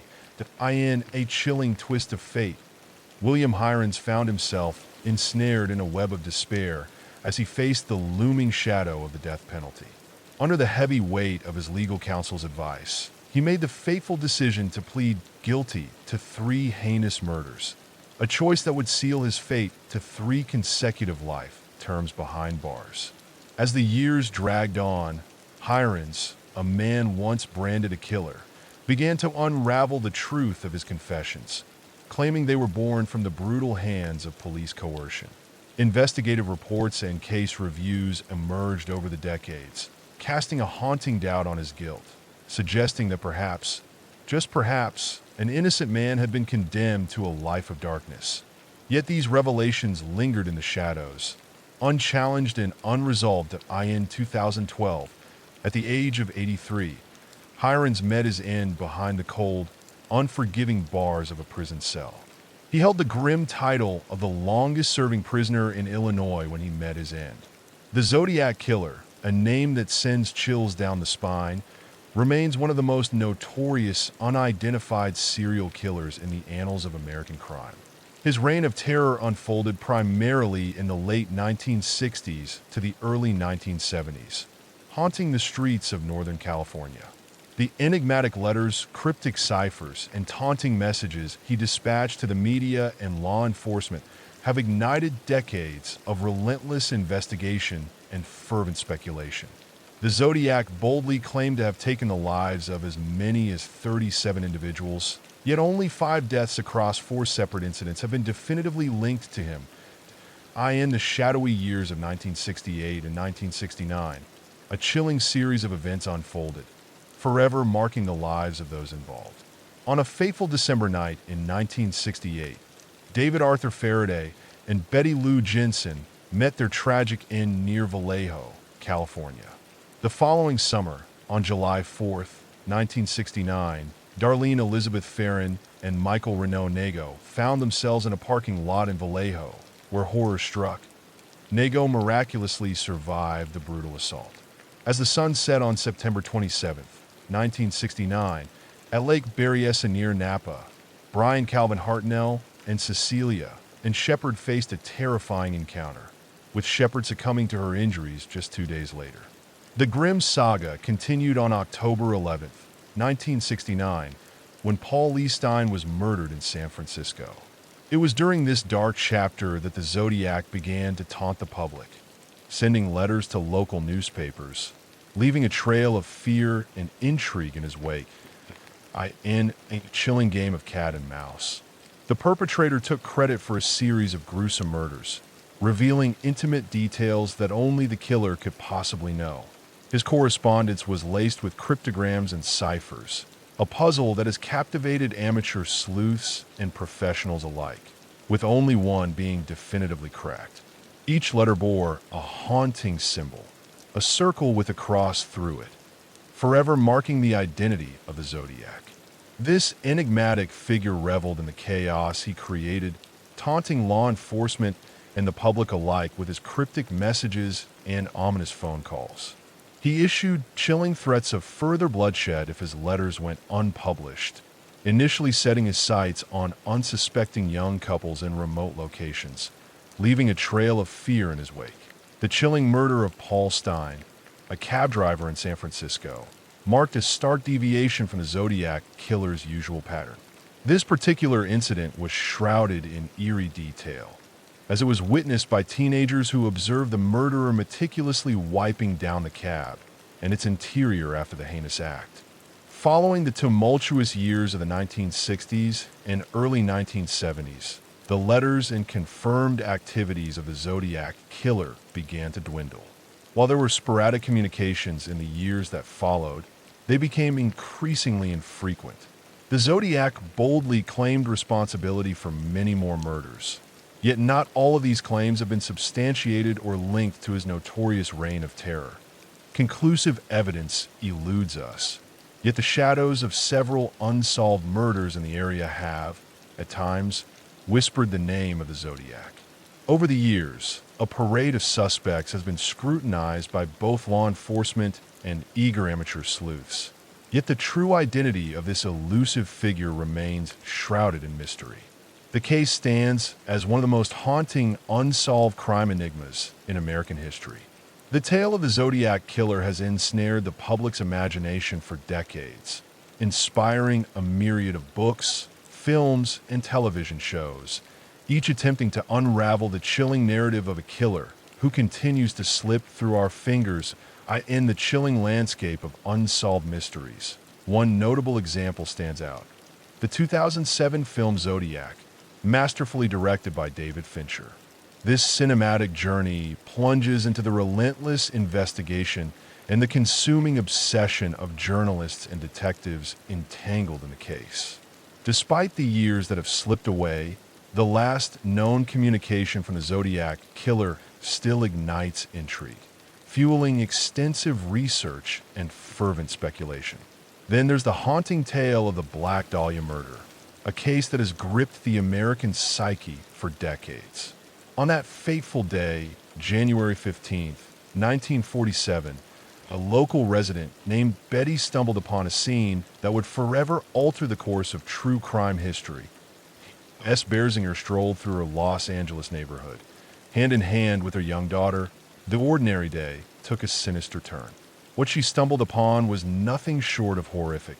The severed body of a young woman, cruelly bisected at the waist, drained of blood, and posed in a chilling tableau. Hands raised above her head, legs spread apart. At first, Berzinger's mind struggled to comprehend the scene, mistaking the lifeless form for a discarded mannequin. But as the grim truth dawned on her, the reality was far more macabre. The victim was soon identified as Elizabeth Short, a 22-year-old aspiring actress who had ventured to Hollywood, her dark attire and haunting presence marking her as a figure of intrigue and tragedy. In the shadowy corners of Los Angeles, a flower bloomed with a dark secret. She was known as the Black Dahlia, a name that would echo through the annals of crime history. Born in Boston, Massachusetts in 1924, her life was marred by tragedy from the start. Her father vanished without a trace, leaving behind a haunting legacy of presumed suicide. But the tale took a twist when he was discovered alive, a reunion that would soon unravel.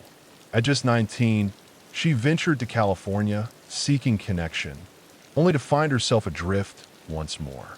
Thus began her transient existence in the sprawling city of Angels, where she flitted between homes and forged fleeting relationships.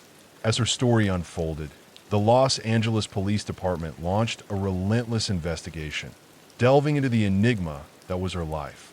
The murder was a chilling spectacle, a brutal act that spoke volumes about the mind of the perpetrator, either a seasoned criminal or someone profoundly unhinged. In the wake of the body's discovery, the LAPD was bombarded with a string of letters, each claiming to be from a killer. These letters were accompanied by personal items belonging to the victim, including her birth certificate and haunting photographs. Just days before her tragic end, an enigmatic woman, known only as the Biltmore Hotel Mystery Woman, was seen in the company of the victim, yet her identity remained shrouded in darkness. The official autopsy would soon reveal the grim details surrounding the death of Short. She had endured days of unimaginable torment before her life was cruelly snuffed out. The bisecting cut was disturbingly precise, hinting that the killer possessed a chilling understanding of anatomy. As the investigation unfolded, over 150 men and women found themselves ensnared in the web of suspicion, including several who confessed to the heinous act, some seeking notoriety, others driven by their own fractured minds. Yet, despite the relentless pursuit of justice, no one was ever brought to trial, and the case slipped into the shadows of history. The Black Dahlia murder endures as one of the most notorious unsolved mysteries, a haunting enigma that continues to captivate the public's imagination in the annals of American crime. The intrigue surrounding this case has birthed a multitude of books, movies, and TV series. The theories regarding the identity of the murderer and the motive behind the crime have spanned the spectrum from the plausible to the utterly bizarre. Despite the LAPD's occasional revisits to the case, armed with new technology and forensic methods, the murder continues to elude resolution. The JonBenet Ramsey case stands as one of the most notorious unsolved mysteries in the realm of true crime in the U.S. The chilling tale of a 6-year-old beauty pageant queen, shrouded in mystery and intrigue, has haunted the public consciousness for years. JonBenet Ramsey entered the world on August 6, 1990, in Atlanta, Georgia, before her family relocated to Boulder, Colorado. A child prodigy in the realm of beauty pageants, she amassed an impressive collection of titles. But on that fateful day, December 26, 1996, her mother, Patsy Ramsey, stumbled upon a ransom note ominously placed on the staircase of their home. The note, demanding a staggering $118,000 for JonBenét's safe return, carried a dire warning against contacting the authorities, plunging the family into a nightmare from which they would never awaken. The police were summoned by the Ramseys, who reached out not only to law enforcement, but also to friends, hoping for a swift resolution. A search of the home was promptly conducted, yet no signs of forced entry were found. Later that fateful day, John Ramsey, JonBenét's father, along with a family friend, stumbled upon a chilling discovery in the basement of their own home. There lay JonBené, her life extinguished, having suffered a brutal blow to the head and strangulation. The ransom note, an unusually lengthy document, was crafted with a pen and paper source from within the Ramsey residence. This detail raised eyebrows, leading many to speculate that the note was a carefully orchestrated facade. The absence of any signs of a break-in, coupled with the oddities surrounding the ransom note, quickly shifted the focus of suspicion. The Ramsey family, a name forever etched in the annals of unsolved mysteries, stood firm in their declaration of innocence.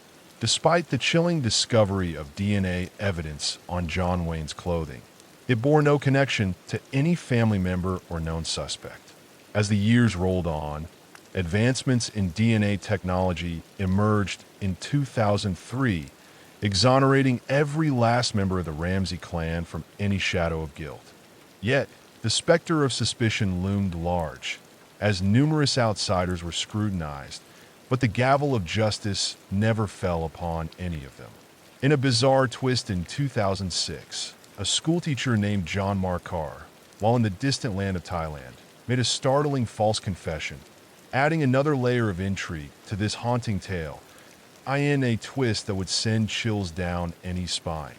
The man extradited to the U.S. found himself freed when the DNA evidence failed to align with the grim reality of that fateful night. In 2008, the Boulder District Attorney's Office took a monumental step, officially exonerating the Ramsey family, lifting the heavy veil of suspicion that had shrouded them for years, and offering a public apology for the torment they endured. Yet, the shadows of that unsolved case linger, giving rise to a myriad of theories about the tragic death of JonBenet. Some whisper that a family member may have been involved, while others insist it was the work of an intruder. The speculation runs wild, ranging from a random act of violence to something far more sinister. In a chilling tale that captivated the nation, a family found themselves entwined in a web of intrigue and suspicion. The liquid, a substance tied to someone they knew, became a focal point in a case that spiraled into a frenzy of far-fetched conspiracy theories.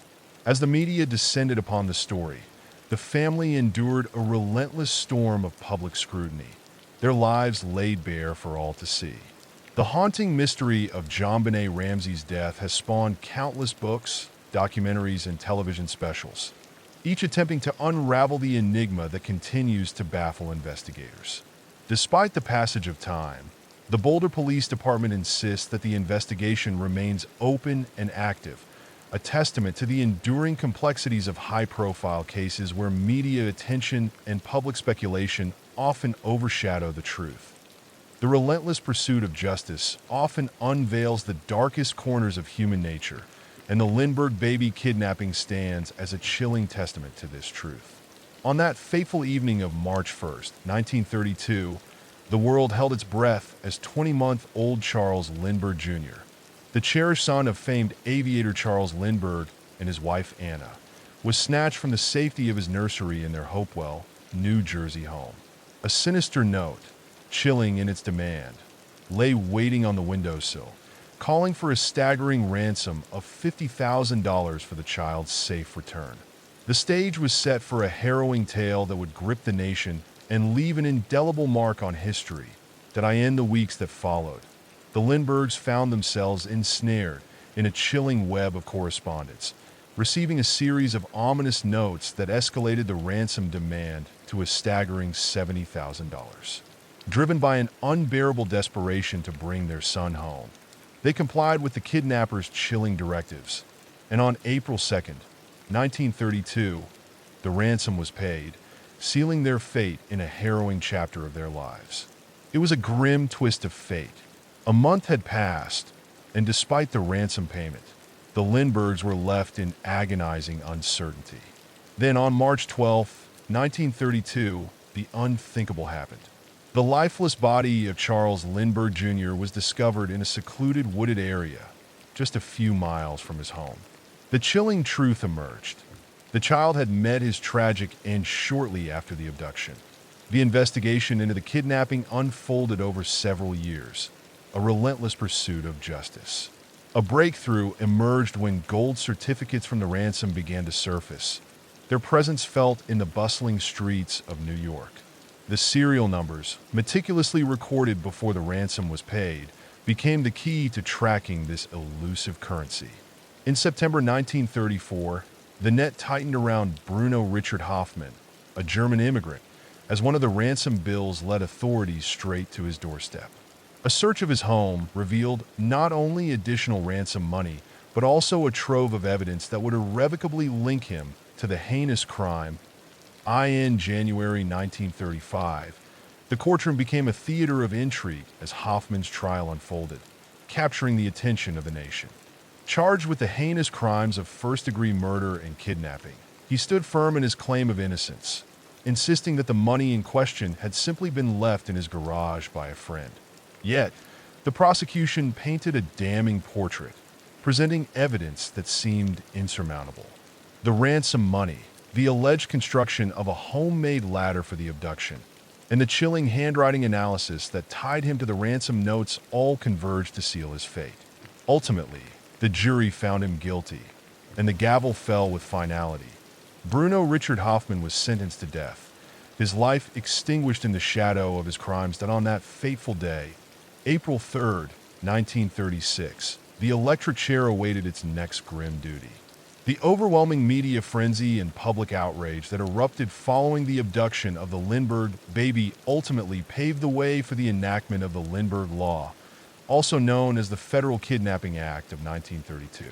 This pivotal legislation classified the transportation of a kidnapping victim across state lines as a federal offense. While the prevailing belief points to Hauptmann's guilt, shadows of doubt linger, fueled by conspiracy theories that suggest the presence of withheld evidence, false testimonies, and the possibility of alternative suspects. Yet, despite the swirling controversies, Hoffman's conviction stands firm that in the chilling chronicles of American criminal justice, one name stands out with haunting infamy: the Boston Strangler. This moniker is attributed to the suspected killer of 13 women, whose lives were tragically cut short in the Boston area during the harrowing years of 1962 to 1964. In the annals of American criminal history, this case stands out as one of the most notorious. The victims, tragically, were predominantly subjected to unspeakable horrors and met their end through strangulation, often with their own stockings. Their ages spanned a haunting spectrum, from the tender age of 19 to the somber milestone of 85, in a chilling twist of fate. The vast age range of the victims and the shifting modus operandi sparked skepticism about whether one individual could truly be behind the string of brutal murders. The Boston area was engulfed in a wave of terror, particularly among women, who found themselves gripped by an all-consuming fear. The panic was so intense that many altered their daily habits, taking drastic measures such as reinforcing their door locks and casting wary glances at strangers. Then, in 1964, the unthinkable happened. Albert DeSalvo was apprehended on unrelated charges. It was during this time that he chillingly confessed to being the Boston Strangler. His harrowing and meticulous recounting of the murders, coupled with his intimate knowledge of the crime scenes, sent shockwaves through the community, leaving an indelible mark on the city's dark history. Despite the weight of his confession, skepticism lingered in the air. DeSalvo, a name that would echo through the annals of crime, was never charged with the Strangler murders. The absence of physical evidence left a gaping hole in the case against him. Instead, he faced charges for a series of assaults, leading to a life sentence that would seal his fate. But the story took a dark turn in 1973 when Salvo met a brutal end, stabbed to death within the very walls that were meant to contain him. In the year 2013, a chilling revelation surfaced as new forensic evidence came to light. The DNA from the last victim, Mary Sullivan, was found to match that of Albert DeSalvo, a match made possible through samples obtained from a relative. This grim confirmation tied DeSalvo to at least Sullivan's murder, prompting authorities to exhume his body for further examination. Despite this damning DNA evidence linking him to one of the heinous killings, a fierce debate rages on. Was there a single monster behind all the murders? Or could there have been multiple predators lurking in the shadows? The Boston Strangler case, steeped in mystery and horror, has captivated the public's imagination, inspiring countless books and documentaries that delve into its dark depths in the realm of criminal investigations. This case stands as a stark reminder of the myriad challenges faced by law enforcement. It underscores the potent influence of media in molding public perception and delves into the intricate web of confessions and convictions. Notably, while DNA evidence ties DeSalvo to one of the victims, lingering debates and uncertainties cloud his alleged role in the full spectrum of murders attributed to the infamous Boston Strangler. The trial that captivated a nation, officially known as the People of the State of California versus Orenthal James Simpson, stands as one of the most sensational and contentious legal battles in American history. At its heart lay the gruesome slayings of Nicole Brown Simpson, the ex-wife of the former football star, and Ronald Goldman, on that fateful night of June 12, 1994. On a fateful night, June 13, 1994, the serene facade of Brentwood, Los Angeles, shattered as the lifeless bodies of Nicole Brown Simpson and Ronald Goldman were discovered outside her condominium. The scene was gruesome. Both had been brutally stabbed to death. The shadow of Nicole's ex-husband, O.J., loomed large over the unfolding tragedy. J. Simpson, a former NFL star and actor, swiftly emerged as a primary suspect in a case that would captivate the nation. On June 17, 1994, he led police on a dramatic, televised low-speed chase in his iconic white Ford Bronco, weaving through the highways of Los Angeles as millions watched in disbelief. In a gripping moment that would be etched in the annals of crime history, the event unfolded live before a captivated audience. O.J. Simpson, a figure once celebrated on the football field, found himself in a white Bronco, a gun in hand, as his former teammate Al Cowlings took the wheel. The tension escalated until Simpson ultimately surrendered at his opulent Brentwood mansion. His defense team, infamously dubbed the Dream Team, comprised some of the most renowned legal minds of the time, including Robert Shapiro and Johnny Cochran, setting the stage for a trial that would captivate the nation. In the heart of a courtroom drama that captivated a nation, the prosecution team, spearheaded by Marcia Clark and Christopher Darden, lay bare a chilling array of forensic evidence. DNA from blood, discovered at the gruesome murder scene and within the confines of O.J. Simpson's car and home, painted a damning picture. Bloody shoe prints and a blood-stained glove became pivotal elements of this high-stakes narrative. The tension reached a fever pitch when Johnny Cochran, in a moment that would echo through history, uttered the infamous phrase, "If it doesn't fit, you must acquit," as Simpson struggled to don the glove, casting doubt on its ownership and igniting a firestorm of speculation. The trial unfolded like a gripping narrative, rife with controversies that sent shockwaves through the public. Allegations of racism and police misconduct loomed large, casting a shadow over the proceedings. Heated debates erupted regarding the handling and collection of evidence, with the defense vehemently asserting that the evidence had been tampered with or even planned to ensnare Simpson. On that fateful day, October 3, 1995, after an arduous 8-month battle in the courtroom, the jury delivered a stunning verdict of not guilty for both murders. But the story didn't end there. A subsequent civil trial initiated by the victims' families in 1997 would further unravel the tangled web of this infamous case, in a courtroom that felt more like a battleground. Simpson was deemed responsible for the tragic deaths of Nicole Brown and Ron Goldman. The verdict came with a staggering price tag of $33.5 million in damages. Yet the families have seen only a sliver of that sum. The trial and its surrounding chaos stirred a tempest of emotions among the public, often split along the lines of race. This case became a flashpoint, igniting fierce discussions about the criminal justice system, police conduct, racial dynamics, and the media's influence on high-profile trials. The O.J. Simpson saga was not just a trial. It was a cultural phenomenon that left an indelible mark on society. The trial of J.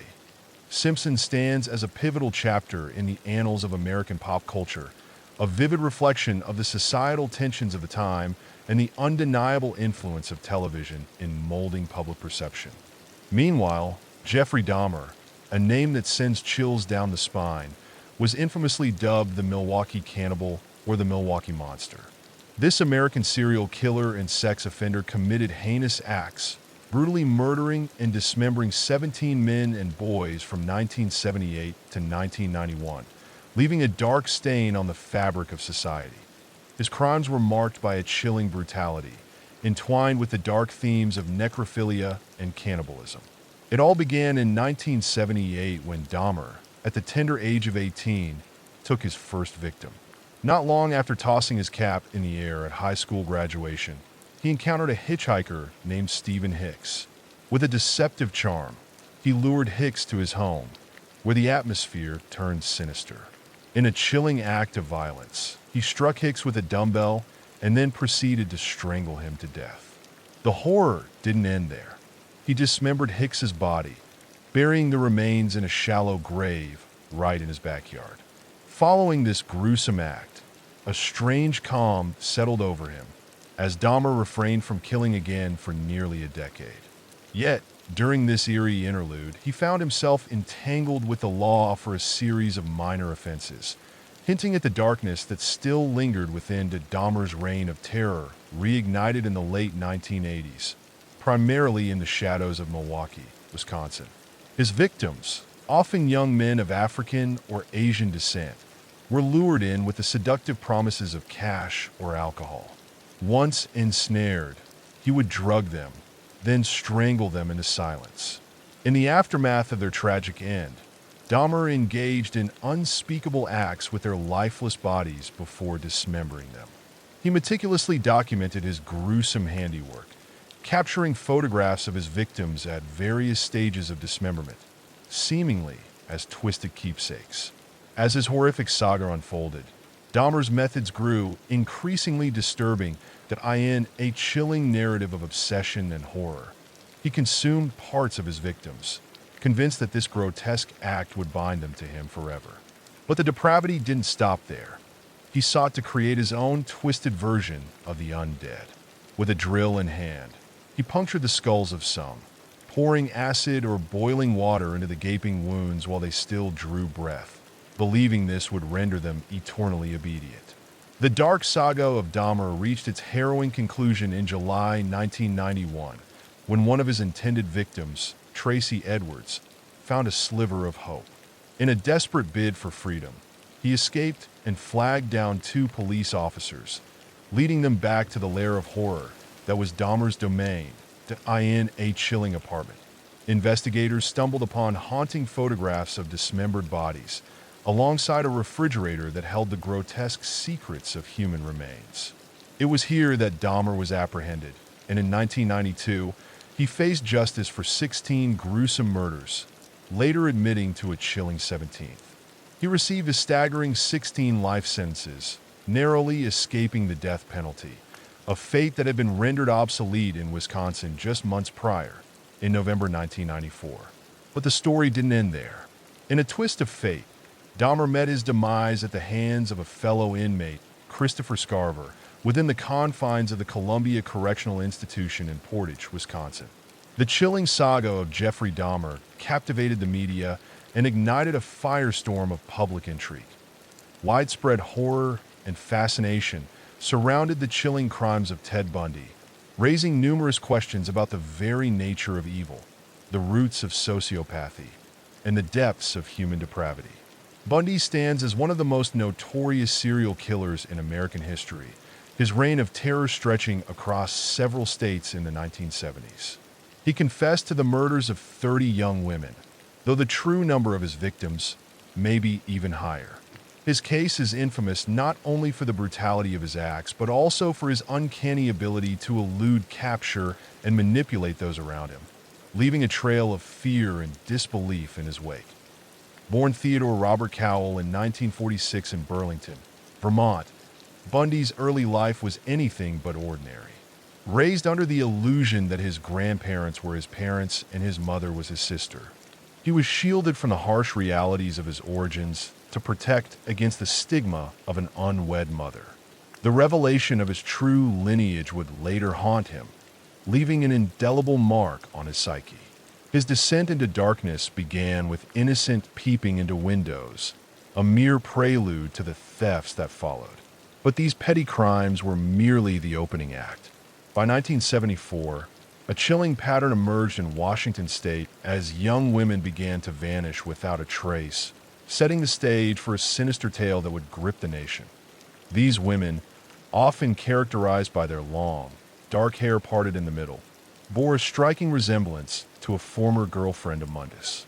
His sinister method involved feigning injury or disability, a deceptive tactic that lured sympathetic women into his grasp, only for him to overpower them.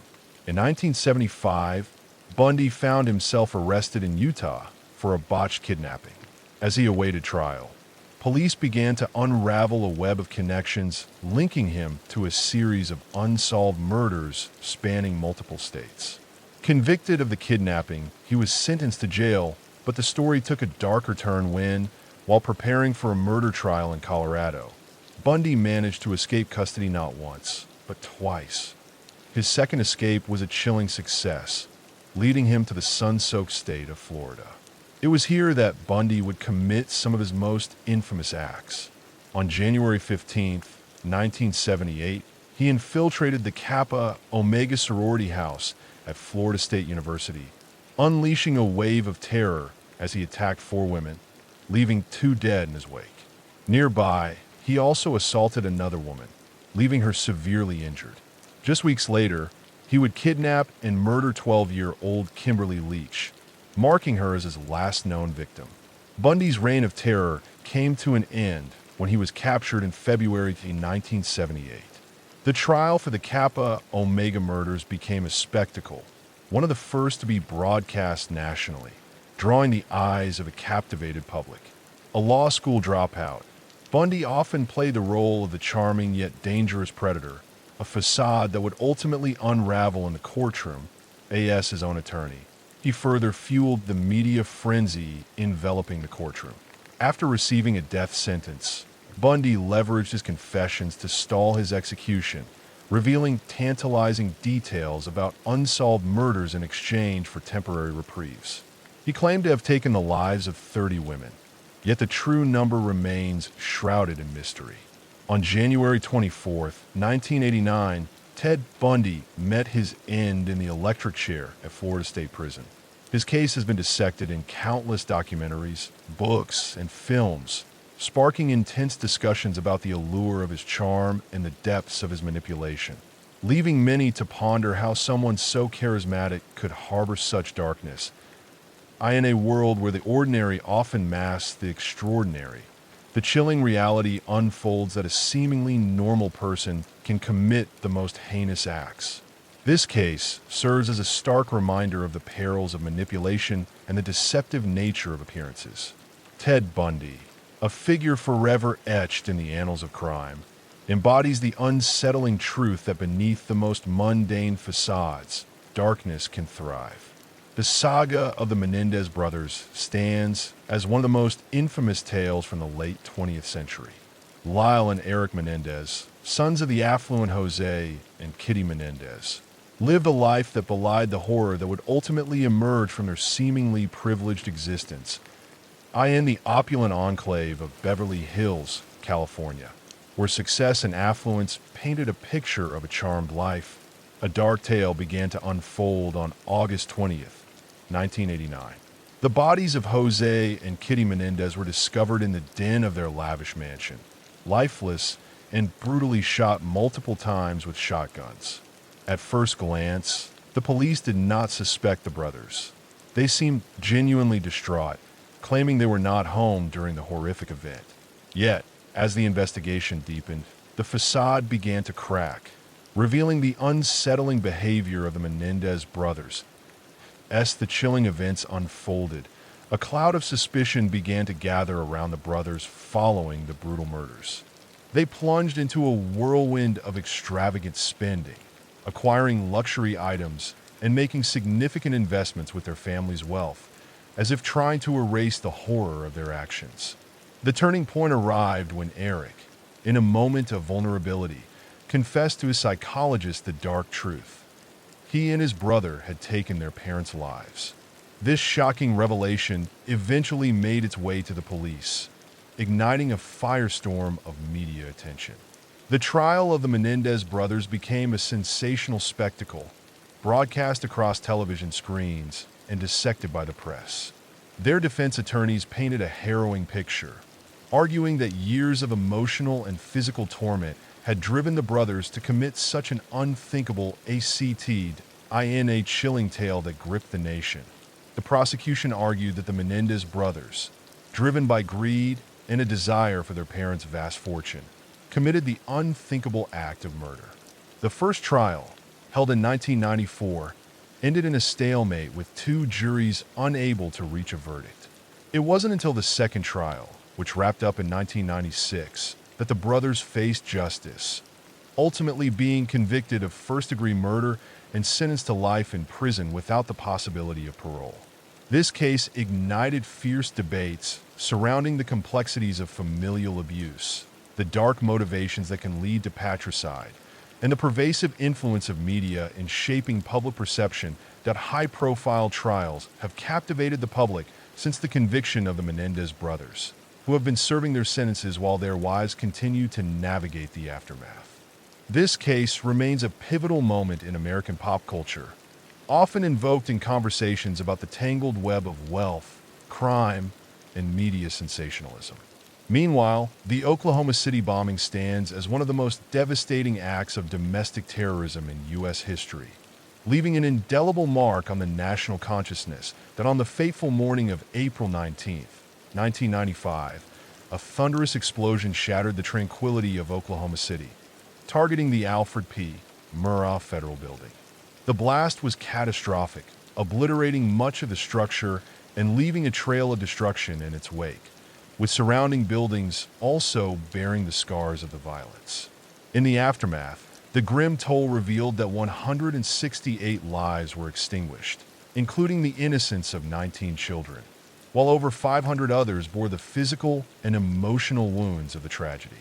As investigators sifted through the debris, they uncovered the remnants of a Ryder rental truck, the vehicle that had carried the deadly payload, a lethal concoction of ammonium nitrate and fuel oil. This swift investigation would soon lead to the unraveling of a dark conspiracy, revealing the faces behind this heinous the shadowy depths of a nation grappling with its own turmoil. Two names emerged as the primary suspects: Timothy McVeigh and Terry Nichols. Their heinous act, the bombing, was not merely an explosion. It was a calculated revenge against the U.S. government. McVeigh, driven by a fiery disdain for the government's actions during the Waco siege in 1993 and the Ruby Ridge standoff in 1992, became a figure of infamy, embodying the rage that simmered beneath the surface of a fractured society. He viewed these occurrences as stark illustrations of government overreach and a blatant abuse of power. The date of the Oklahoma City bombing, April 19th, marked exactly 2 years since the tragic conclusion of the Waco siege, which ended in a devastating fire. Timothy McVeigh found himself in custody shortly after the bombing, pulled over for driving in a chilling twist of fate. The investigation began with a simple license plate and the illegal possession of a weapon. As the pieces fell into place, authorities uncovered a sinister connection to a devastating bombing, tracing the rental of a Ryder truck directly back to him. The courtroom became a theater of justice as he faced 11 federal charges, including the harrowing conspiracy to unleash a weapon of mass destruction, the actual use of such a weapon, and the horrific destruction wrought by explosives. Among the charges were 8 counts of first-degree murder. In 1997, the gavel fell, and he was sentenced to death, ultimately meeting his end through lethal injection on June 11, 2001. A dark chapter closed, but the echoes of his actions lingered on. Terry Nichols, an associate of Timothy McVeigh, was found guilty of conspiring to construct a weapon of mass destruction, alongside 8 counts of involuntary manslaughter for the tragic deaths of federal law enforcement personnel. The court handed down a life sentence without the possibility of parole. In a separate state trial, Nichols faced further charges, ultimately being convicted of 161 counts of first-degree murder, which included 1 count of fetal homicide, leading to yet another life sentence. The Oklahoma City bombing left an indelible mark on the United States, reshaping the nation's landscape forever. Tighter security measures now envelop federal buildings, a response to the chilling reminder of the domestic terrorism threat that looms over us. The incident serves as a haunting echo of the perils of extremism that persist in our society. At the heart of this tragedy lies the Oklahoma City National Memorial, a solemn tribute to the victims, survivors, rescuers, and all those whose lives were irrevocably altered by the bombing. The memorial features 168 symbolic chairs, a serene reflecting pool, and the survivor tree, an American elm that defied the devastation, standing tall as a poignant reminder of resilience. The name Unabomber itself carries a weight of infamy, a label that speaks to the darkness that can emerge from the depths of human discontent. In a chilling chapter of American history, the FBI's case, ominously dubbed the University and Airline Bomber, marked the beginning of a dark journey into the mind of a killer. The true identity of the Unabomber was revealed to be Theodore John Kaczynski, a once promising mathematics prodigy and professor who descended into the depths of domestic terrorism. Between 1978 and 1995, Kaczynski unleashed a nationwide bombing campaign that would leave a lasting scar on the nation. In a chilling tale of obsession and destruction, one man turned his fury against the very fabric of modern society, targeting those entwined with technology and industry. His homemade bombs claimed the lives of 3 individuals and left 23 others wounded. The victims, a diverse group ranging from computer store owners to advertising executives and forestry officials, were mere reflections of his deep-seated anti-technological and nature-centric ideology. In 1995, he unleashed a 35,000-word manifesto upon the world, a document that would come to be known as the Unabomber Manifesto. This chilling essay, sent to multiple news outlets, laid bare his beliefs and articulated his vehement argument against the relentless march of technological advancement. Human freedom was slowly being chipped away, a dark omen for society's future.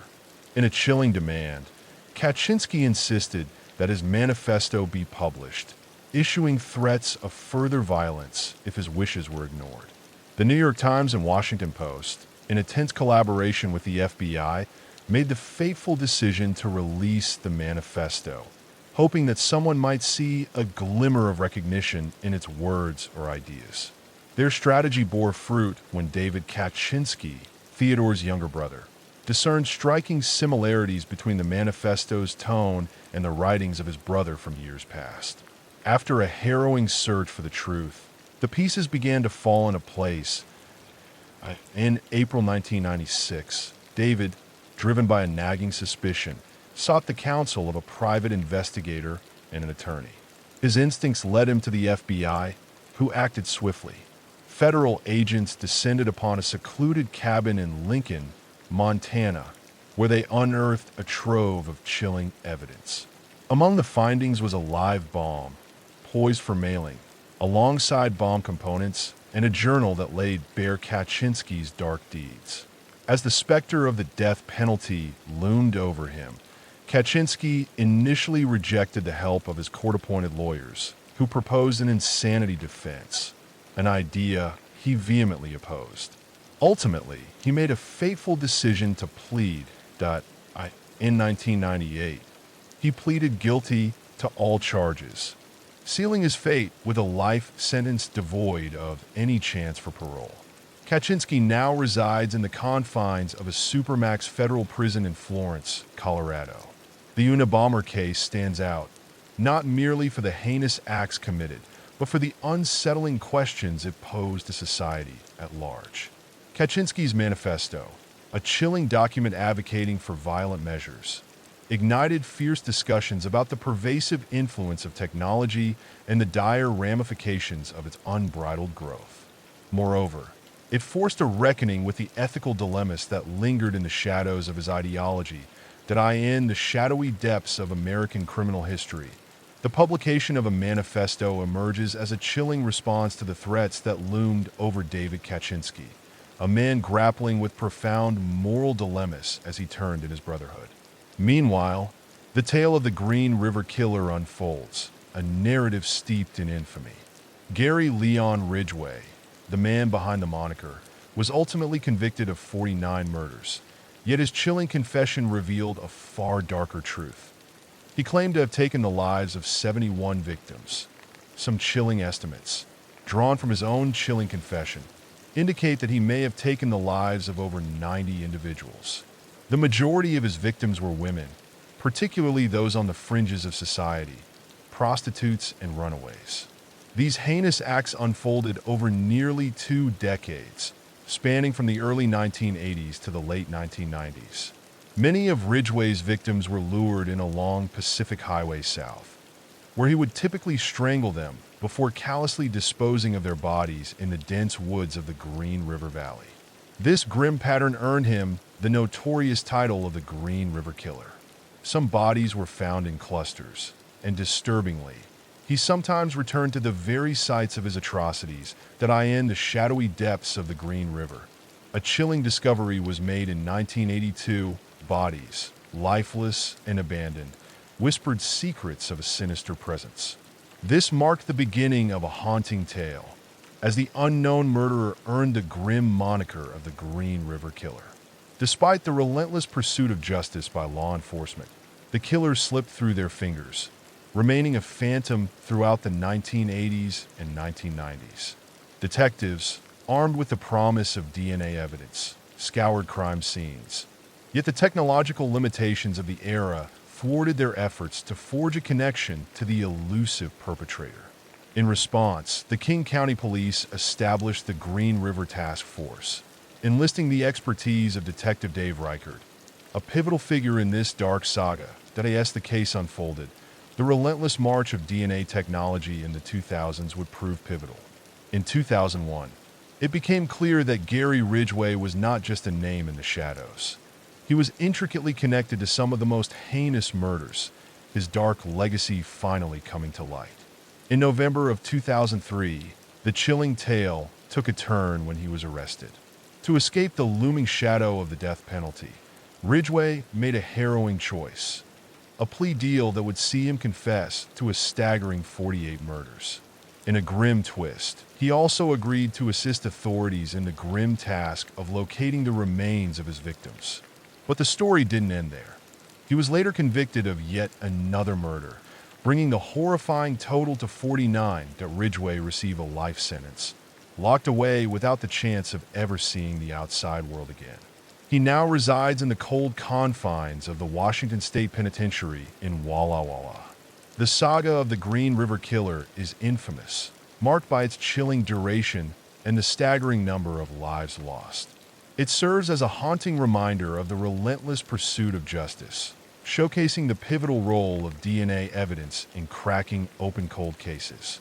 This dark tale also casts a stark light on the vulnerabilities of marginalized groups, particularly those ensnared in the world of prostitution, who often find themselves preyed upon by the most sinister of predators. Richard Ramirez, a name that sends shivers down the spine, is forever etched in the annals of true crime history that I in the shadows of Southern California. A figure emerged from the darkness, a notorious American serial killer and burglar known as the Night Stalker. Between 1984 and 1985, he unleashed a wave of terror that would haunt the region, leaving a chilling mark on the lives of many. His crimes unfolded with a chilling brutality, each act revealing a disturbing variety of methods that left investigators scrambling to identify a single perpetrator. Over the span of approximately 1 year, Ramirez's reign of terror included at least 13 murders, 5 attempted murders, 11 sexual assaults, and 14 burglaries. The viciousness of his attacks was striking, and the randomness of his targets, ranging from the elderly to the young, only deepened the sense of dread that gripped the community that I in the dead of night. He crept into homes, a shadowy figure of terror. Both men and women fell victim to his brutal whims, as he unleashed a rain of violence, shooting or bludgeoning those who crossed his path. Some were forced into the depths of dark rituals, a chilling testament to his twisted beliefs. Richard Ramirez, the name that sent shivers down spines, was ultimately caught in August 1985. His face, a haunting image, was splashed across television screens and the covers of every major California newspaper. In East Los Angeles, the public recognized him, and a group of brave residents turned the hunter into the hunted, chasing him down and detaining him until the police arrived. The courtroom drama began in 1989, as the world watched the trial of a man who had become synonymous with fear that it was a media frenzy, a spectacle that gripped the nation. The evidence against him was nothing short of damning. Fingerprints that told a story of intrusion, stolen property that linked him to the scene, and witness testimonies that painted a chilling portrait of his actions. The jury found him guilty on a staggering 13 counts of murder, 5 counts of attempted murder, 11 counts of sexual assault, and 14 counts of burglary, among a litany of other charges. The weight of his crimes led to multiple death sentences, a grim fate that awaited him in the confines of San Quentin State Prison. But on June 7, 2013, the story took another turn. He succumbed to complications from B-cell lymphoma. His life, marked by a troubled upbringing, was marred by exposure to graphic and violent images that would haunt him long before he became a name synonymous with terror. From a young age, tales of darkness and despair seeped into my consciousness, particularly through the haunting narratives of a cousin who had returned from the Vietnam War, a man whose life was marred by the shadows of drug abuse, predominantly cocaine. In the twisted mind of Ramirez, a belief in Satanism intertwined with his heinous acts. He compelled his victims to pledge their allegiance to the Dark Lord or marked his territory with pentagrams at the scenes of his gruesome deeds. The Night Stalker's reign of terror cast a long, chilling shadow over the residents of Southern California. Fear gripped the community, prompting many to arm themselves for protection, fortify their homes, and for some, flee to safer havens. This case became a grim symbol of the pervasive dread that a serial killer can instill in the hearts of the innocent. The killer lurked in the shadows, a specter of fear that could strike anyone, anywhere, at any time. The case of Ramirez has been immortalized in countless books, documentaries, and films, each recounting the chilling details of his crimes and the media storm that followed, forever etching his name into the annals of American crime history. Then there was the haunting tale of Laci Peterson, whose murder gripped the nation in the early 2000s. The tragic circumstances of her death and the relentless media coverage surrounding the investigation and trial captivated the public's imagination. Born on May 4th, 1975 in Modesto, California, Laci was a substitute teacher whose life took a fateful turn when she married Scott Peterson, a fertilizer salesman. In 1997, in the chilling winter of 2002, Laci Peterson, 8 months pregnant with her first child, a son they intended to name Connor, vanished without a trace. On December 24th, the festive spirit of the season was shattered when Laci was reported missing from her home in Modesto, California. Her husband, Scott Peterson, claimed he had left that morning to fish at the Brooklyn Marina. But when he returned home that evening to find Lacey gone, a sense of dread began to creep in. In a frantic move, he called her mother, who quickly alerted the authorities. What followed was a media frenzy, as Lacey's disappearance captured the nation's attention, prompting volunteer searches that would uncover the dark truths lurking beneath the surface that in the chilling aftermath of Lacey's disappearance. The police turned their scrutiny toward Scott. His story was riddled with inconsistencies, and his behavior struck many as disturbingly detached. As the investigation deepened, a shocking revelation emerged. Scott was entangled in an extramarital affair with a woman named Amber Fry, who had been led to believe he was a widower. Unbeknownst to her, Scott had woven a web of deceit. Amber, realizing the gravity of the situation, decided to cooperate with law enforcement, recording phone calls that would later prove pivotal. As the pieces of the puzzle began to fit together, Scott's accounts of his actions and whereabouts on that fateful day painted a troubling picture, contrasting sharply with his public appearances and interviews, which often showcased a facade of normalcy to in the shadows of a chilling April day in 2003. A sinister discovery unfolded along the shoreline of San Francisco Bay. On the 13th, the decomposed body of a late-term male fetus emerged from the depths, casting a dark pall over the community. Just a day later, the lifeless form of a recently pregnant woman washed ashore, a mere mile from where the baby had been found. The grim reality set in as DNA tests confirmed the identities: Lacey and her unborn son, Connor. The tension escalated when, on April 18th, Scott Peterson was apprehended in San Diego, facing the harrowing charges of 2 felony counts of murder, first degree for Lacey and second degree for Connor. The stage was set for a tale of tragedy and betrayal that would captivate the nation in the sweltering heat of June 2004. The trial unfolded, setting the stage for a gripping narrative that would captivate the public's attention. Among the most damning pieces of evidence was the GPS tracking on Scott's vehicle, revealing a chilling pattern of multiple trips to the Berkeley Marina after Lacey vanished.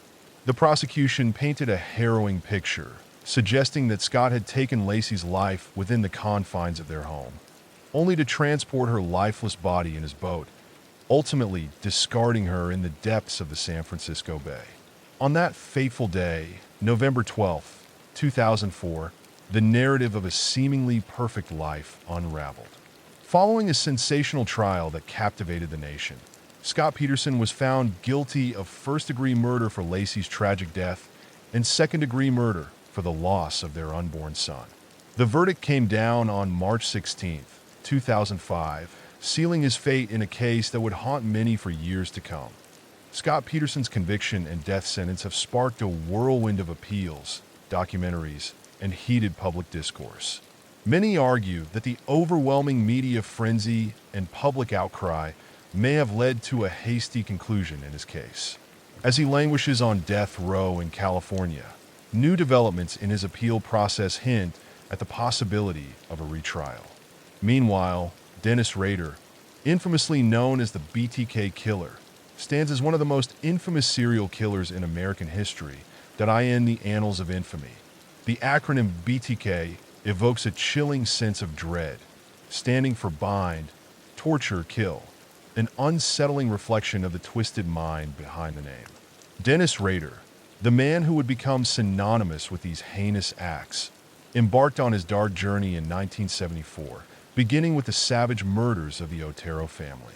As the years unfolded, his sinister appetite led him to claim more victims, each time slipping through the fingers of law enforcement like a ghost in the night. Rader's meticulous nature was matched only by his audacity, as he taunted both police and the media with letters that laid bare the horrors of his crimes. For decades, he remained a phantom, his taunting correspondence a cruel game that kept him just out of reach, while he reveled in the notoriety of the BTK moniker he had crafted for himself. These letters, laden with chilling details, became a haunting testament to his depravity in the shadows of a quiet community, a figure emerged, thriving on the chaos he orchestrated. The fear he instilled was palpable, a dark thrill that fed his insatiable hunger for attention. But as the years slipped by, the silence that enveloped him was merely a prelude to his return. In 2004, he resurfaced, taunting authorities with letters that rekindled the terror. Among these was a floppy disk, innocently sent to the police, yet it held the key to his undoing. Investigators, with meticulous precision, extracted metadata from a seemingly innocuous Microsoft Word document. This digital breadcrumb led them to a church, a place of worship where he had blended in, unnoticed. The final piece of the puzzle fell into place with a DN, got a sample from his daughter's medical records, sealing his fate and bringing an end to the reign of fear he had so expertly crafted that in 2005. The world was rocked when Dennis Rader was arrested, a man who had long eluded justice. In a courtroom that held its breath, he delivered a chillingly detached confession to the BTK murders, recounting his heinous acts with an unsettling lack of emotion. Rader's words painted a stark picture of his depravity as he pleaded guilty to 10 counts of first-degree murder. The judge's gavel fell, sentencing him to 10 consecutive life terms in prison, a grim fate made possible by Kansas's absence of the death penalty at that time. Rader's motives, dark and twisted, revealed a thirst for power, control, and the spotlight as he meticulously stalked his unsuspecting victims, weaving a web of terror that would haunt the community for years to come. In the shadows of a seemingly ordinary life, he made his choices, each one leading to a chilling act of violence driven by dark desires. By day, he wore the mask of a church president, a scout leader, and a devoted family man. But as night fell, he transformed into a merciless killer. Those who crossed paths with him were left reeling when the truth emerged, unable to reconcile the man they thought they knew with the monster he truly was. The BTK case serves as a haunting reminder that evil can lurk beneath the surface of normalcy, and it underscores the pivotal role of technological advancements in unraveling such heinous crimes, particularly through the lens of computer forensics. A chilling tale that gripped the nation. The breakthrough that finally led to the capture of the elusive Raider came after decades of evasion. The case of the Golden State Killer stands as one of the most infamous and drawn-out serial crime sprees in American history, stretching from the mid-1970s to the mid-1980s. This shadowy figure was responsible for a harrowing series of crimes, including burglaries, assaults, and a staggering number of murders. It wasn't until 2018, propelled by remarkable advancements in DNA technology, that the long-awaited arrest was made. The name that would send shivers down spines was Joseph James DeAngelo, a man linked to over 12 murders and more than 50 other heinous acts in the shadowy corners of California. Between 1974 and 1986, a notorious figure emerged, linked to over 100 burglaries that left a trail of fear and intrigue in their wake.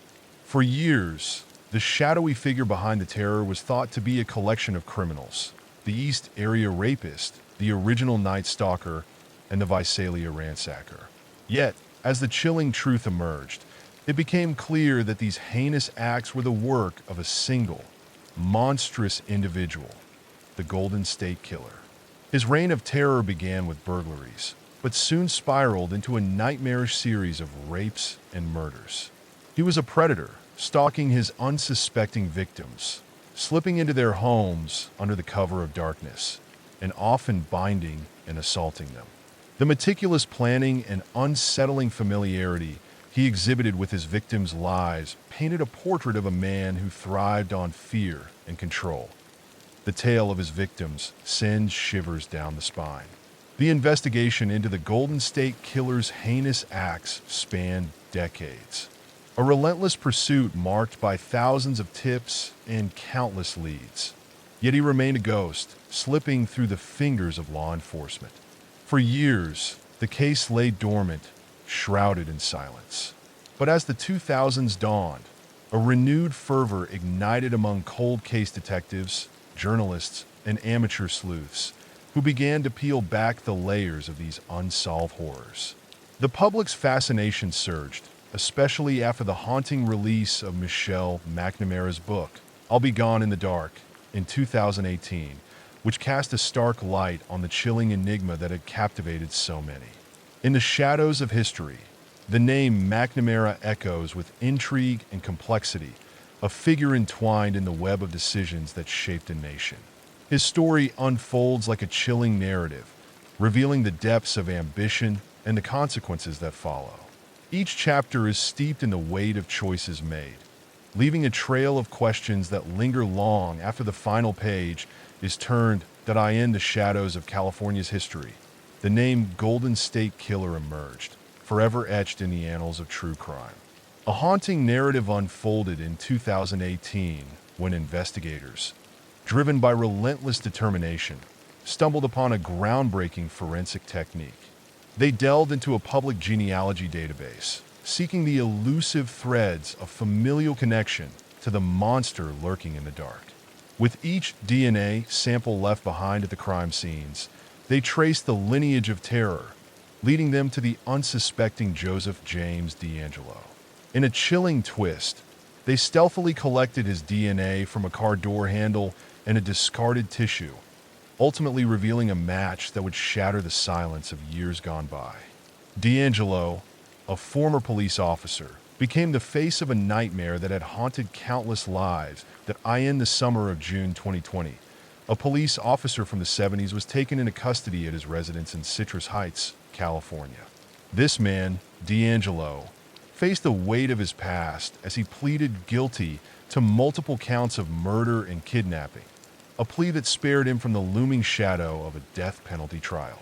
In a chilling confession, he acknowledged a litany of other heinous acts, including crimes that remained uncharged, their prosecution barred by the cruel passage of time.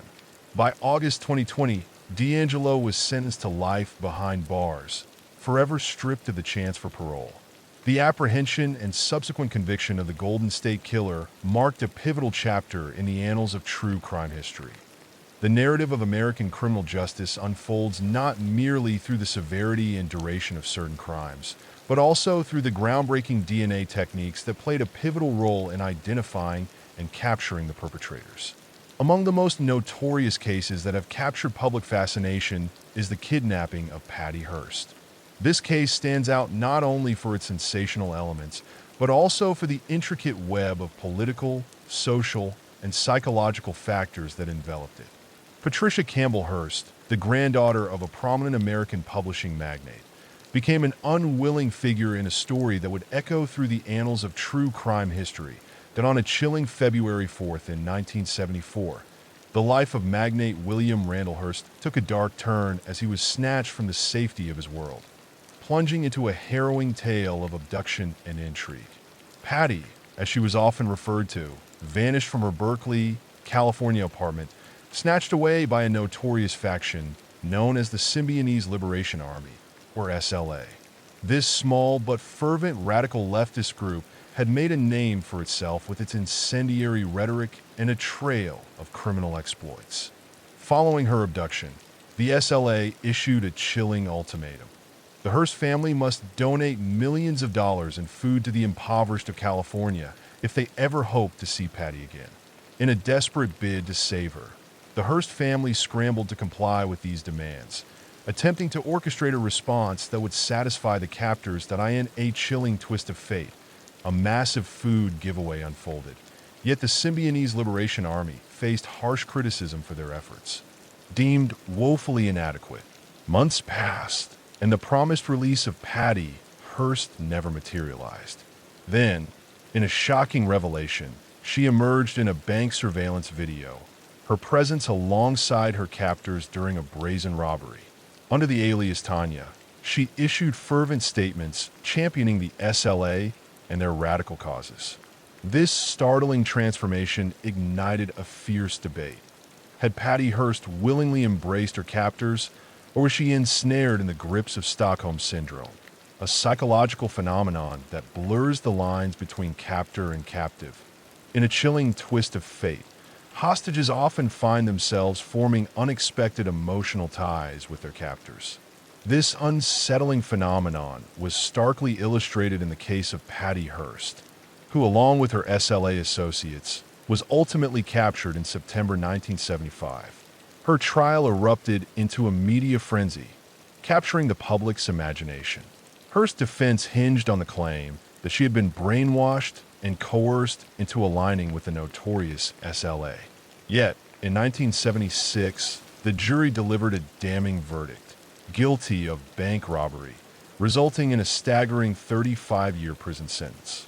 After enduring just 22 months behind bars, President Jimmy Carter intervened, commuting her sentence. Years later, in 2001, President Bill Clinton would grant her a full pardon. Patty Hearst's saga continues to provoke intrigue and debate.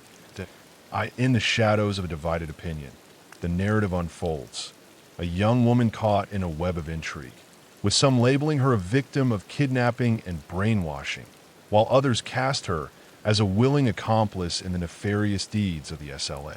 This case, steeped in controversy, has inspired a multitude of books, documentaries, and films, each peeling back layers of a story that transcends mere sensationalism.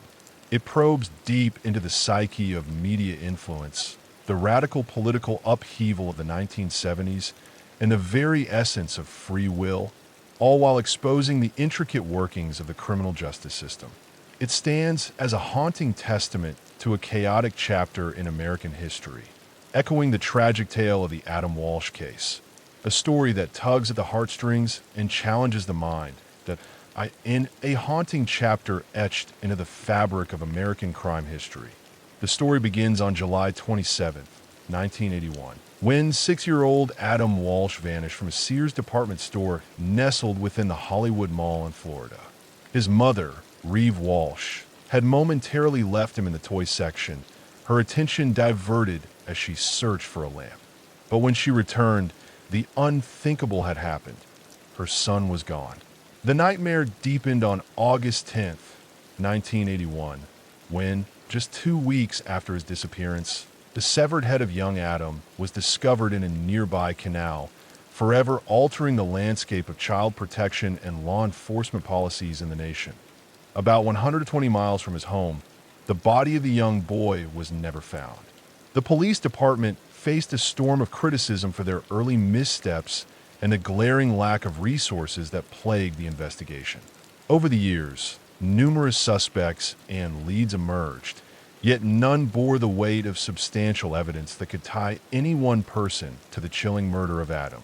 In 1983, a drifter and convicted serial killer named Otis O'Toole stepped forward, confessing to the crime. He offered harrowing details about the abduction, weaving a dark tale that would haunt the community forever. In a chilling tale that echoes through the annals of crime, Adam vanished from the mall, only to meet a grim fate at the hands of his captor. The man, Otis Toole, spun a web of inconsistencies in his confession, leaving investigators grappling with doubt. At one point, he recanted his admission of guilt, only to later confess once more in 1996. Toole's life came to a close behind bars, where he served a life sentence for a litany of other heinous acts. It wasn't until December 2008, after years of turmoil surrounding Toole's confessions, that the Hollywood Police Department made a shocking announcement. They were officially closing the Adam Walsh case, posthumously branding Otis Toole as the killer, all while citing lost evidence that could have changed everything in the wake of his son's tragic murder. John Walsh found himself thrust into a world of darkness and despair. Fueled by grief and a burning desire for justice, he became a relentless advocate for the rights of missing and exploited children. Co-founding the Adam Walsh Child Resource Center, he transformed his pain into purpose. As the host of the groundbreaking television show America's Most Wanted, Walsh enlisted the public's help in capturing fugitives, turning ordinary citizens into vigilant watchdogs. His tireless efforts culminated in the Adam Walsh Child Protection and Safety Act, a significant piece of legislation signed into law by President George W. Bush in 2006, forever changing the landscape of child protection in America.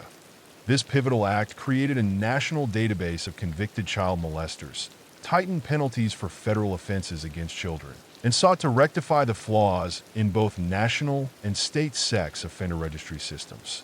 The heartbreaking case of Adam Walsh forever altered the landscape of American society and law enforcement's approach to child abductions, sparking significant shifts in policies and raising public awareness about the safety and protection of children.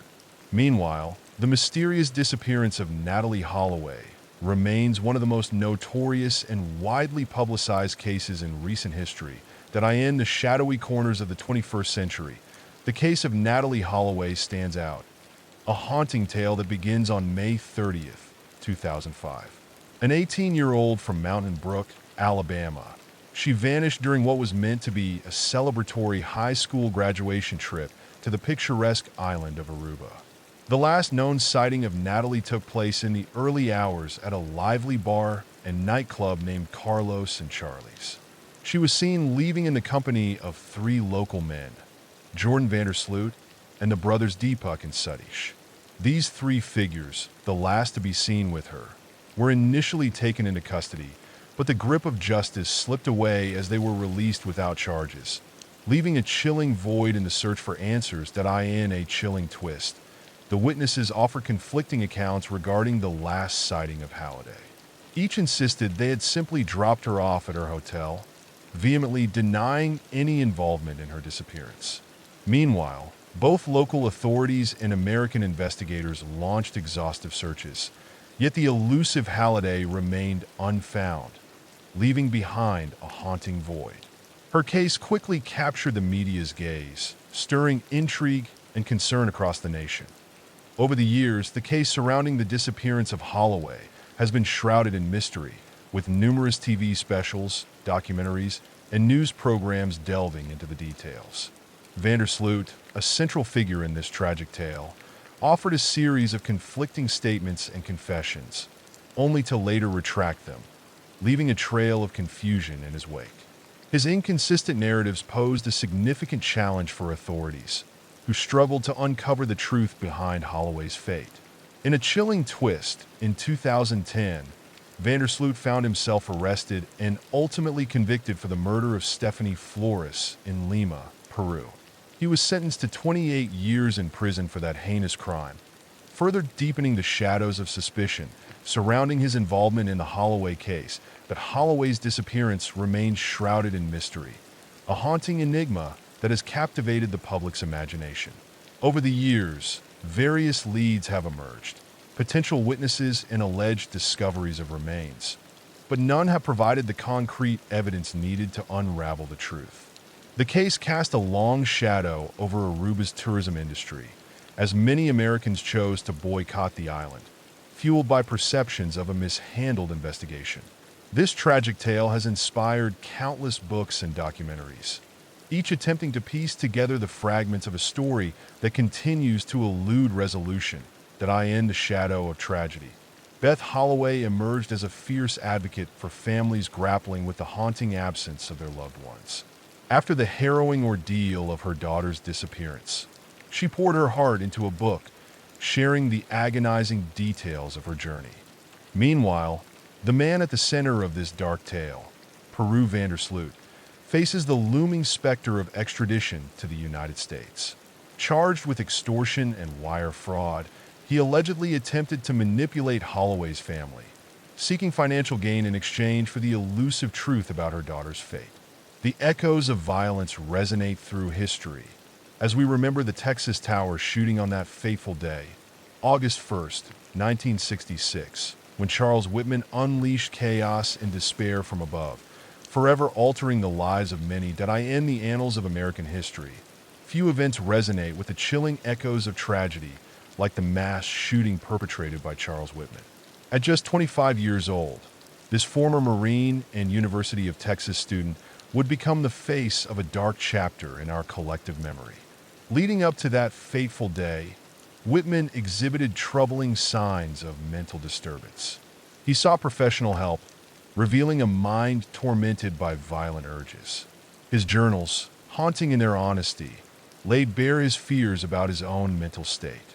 In a poignant request within a suicide note, he implored for an autopsy to be conducted on his brain, hoping to uncover the reasons behind his turmoil and the relentless headaches that plagued him.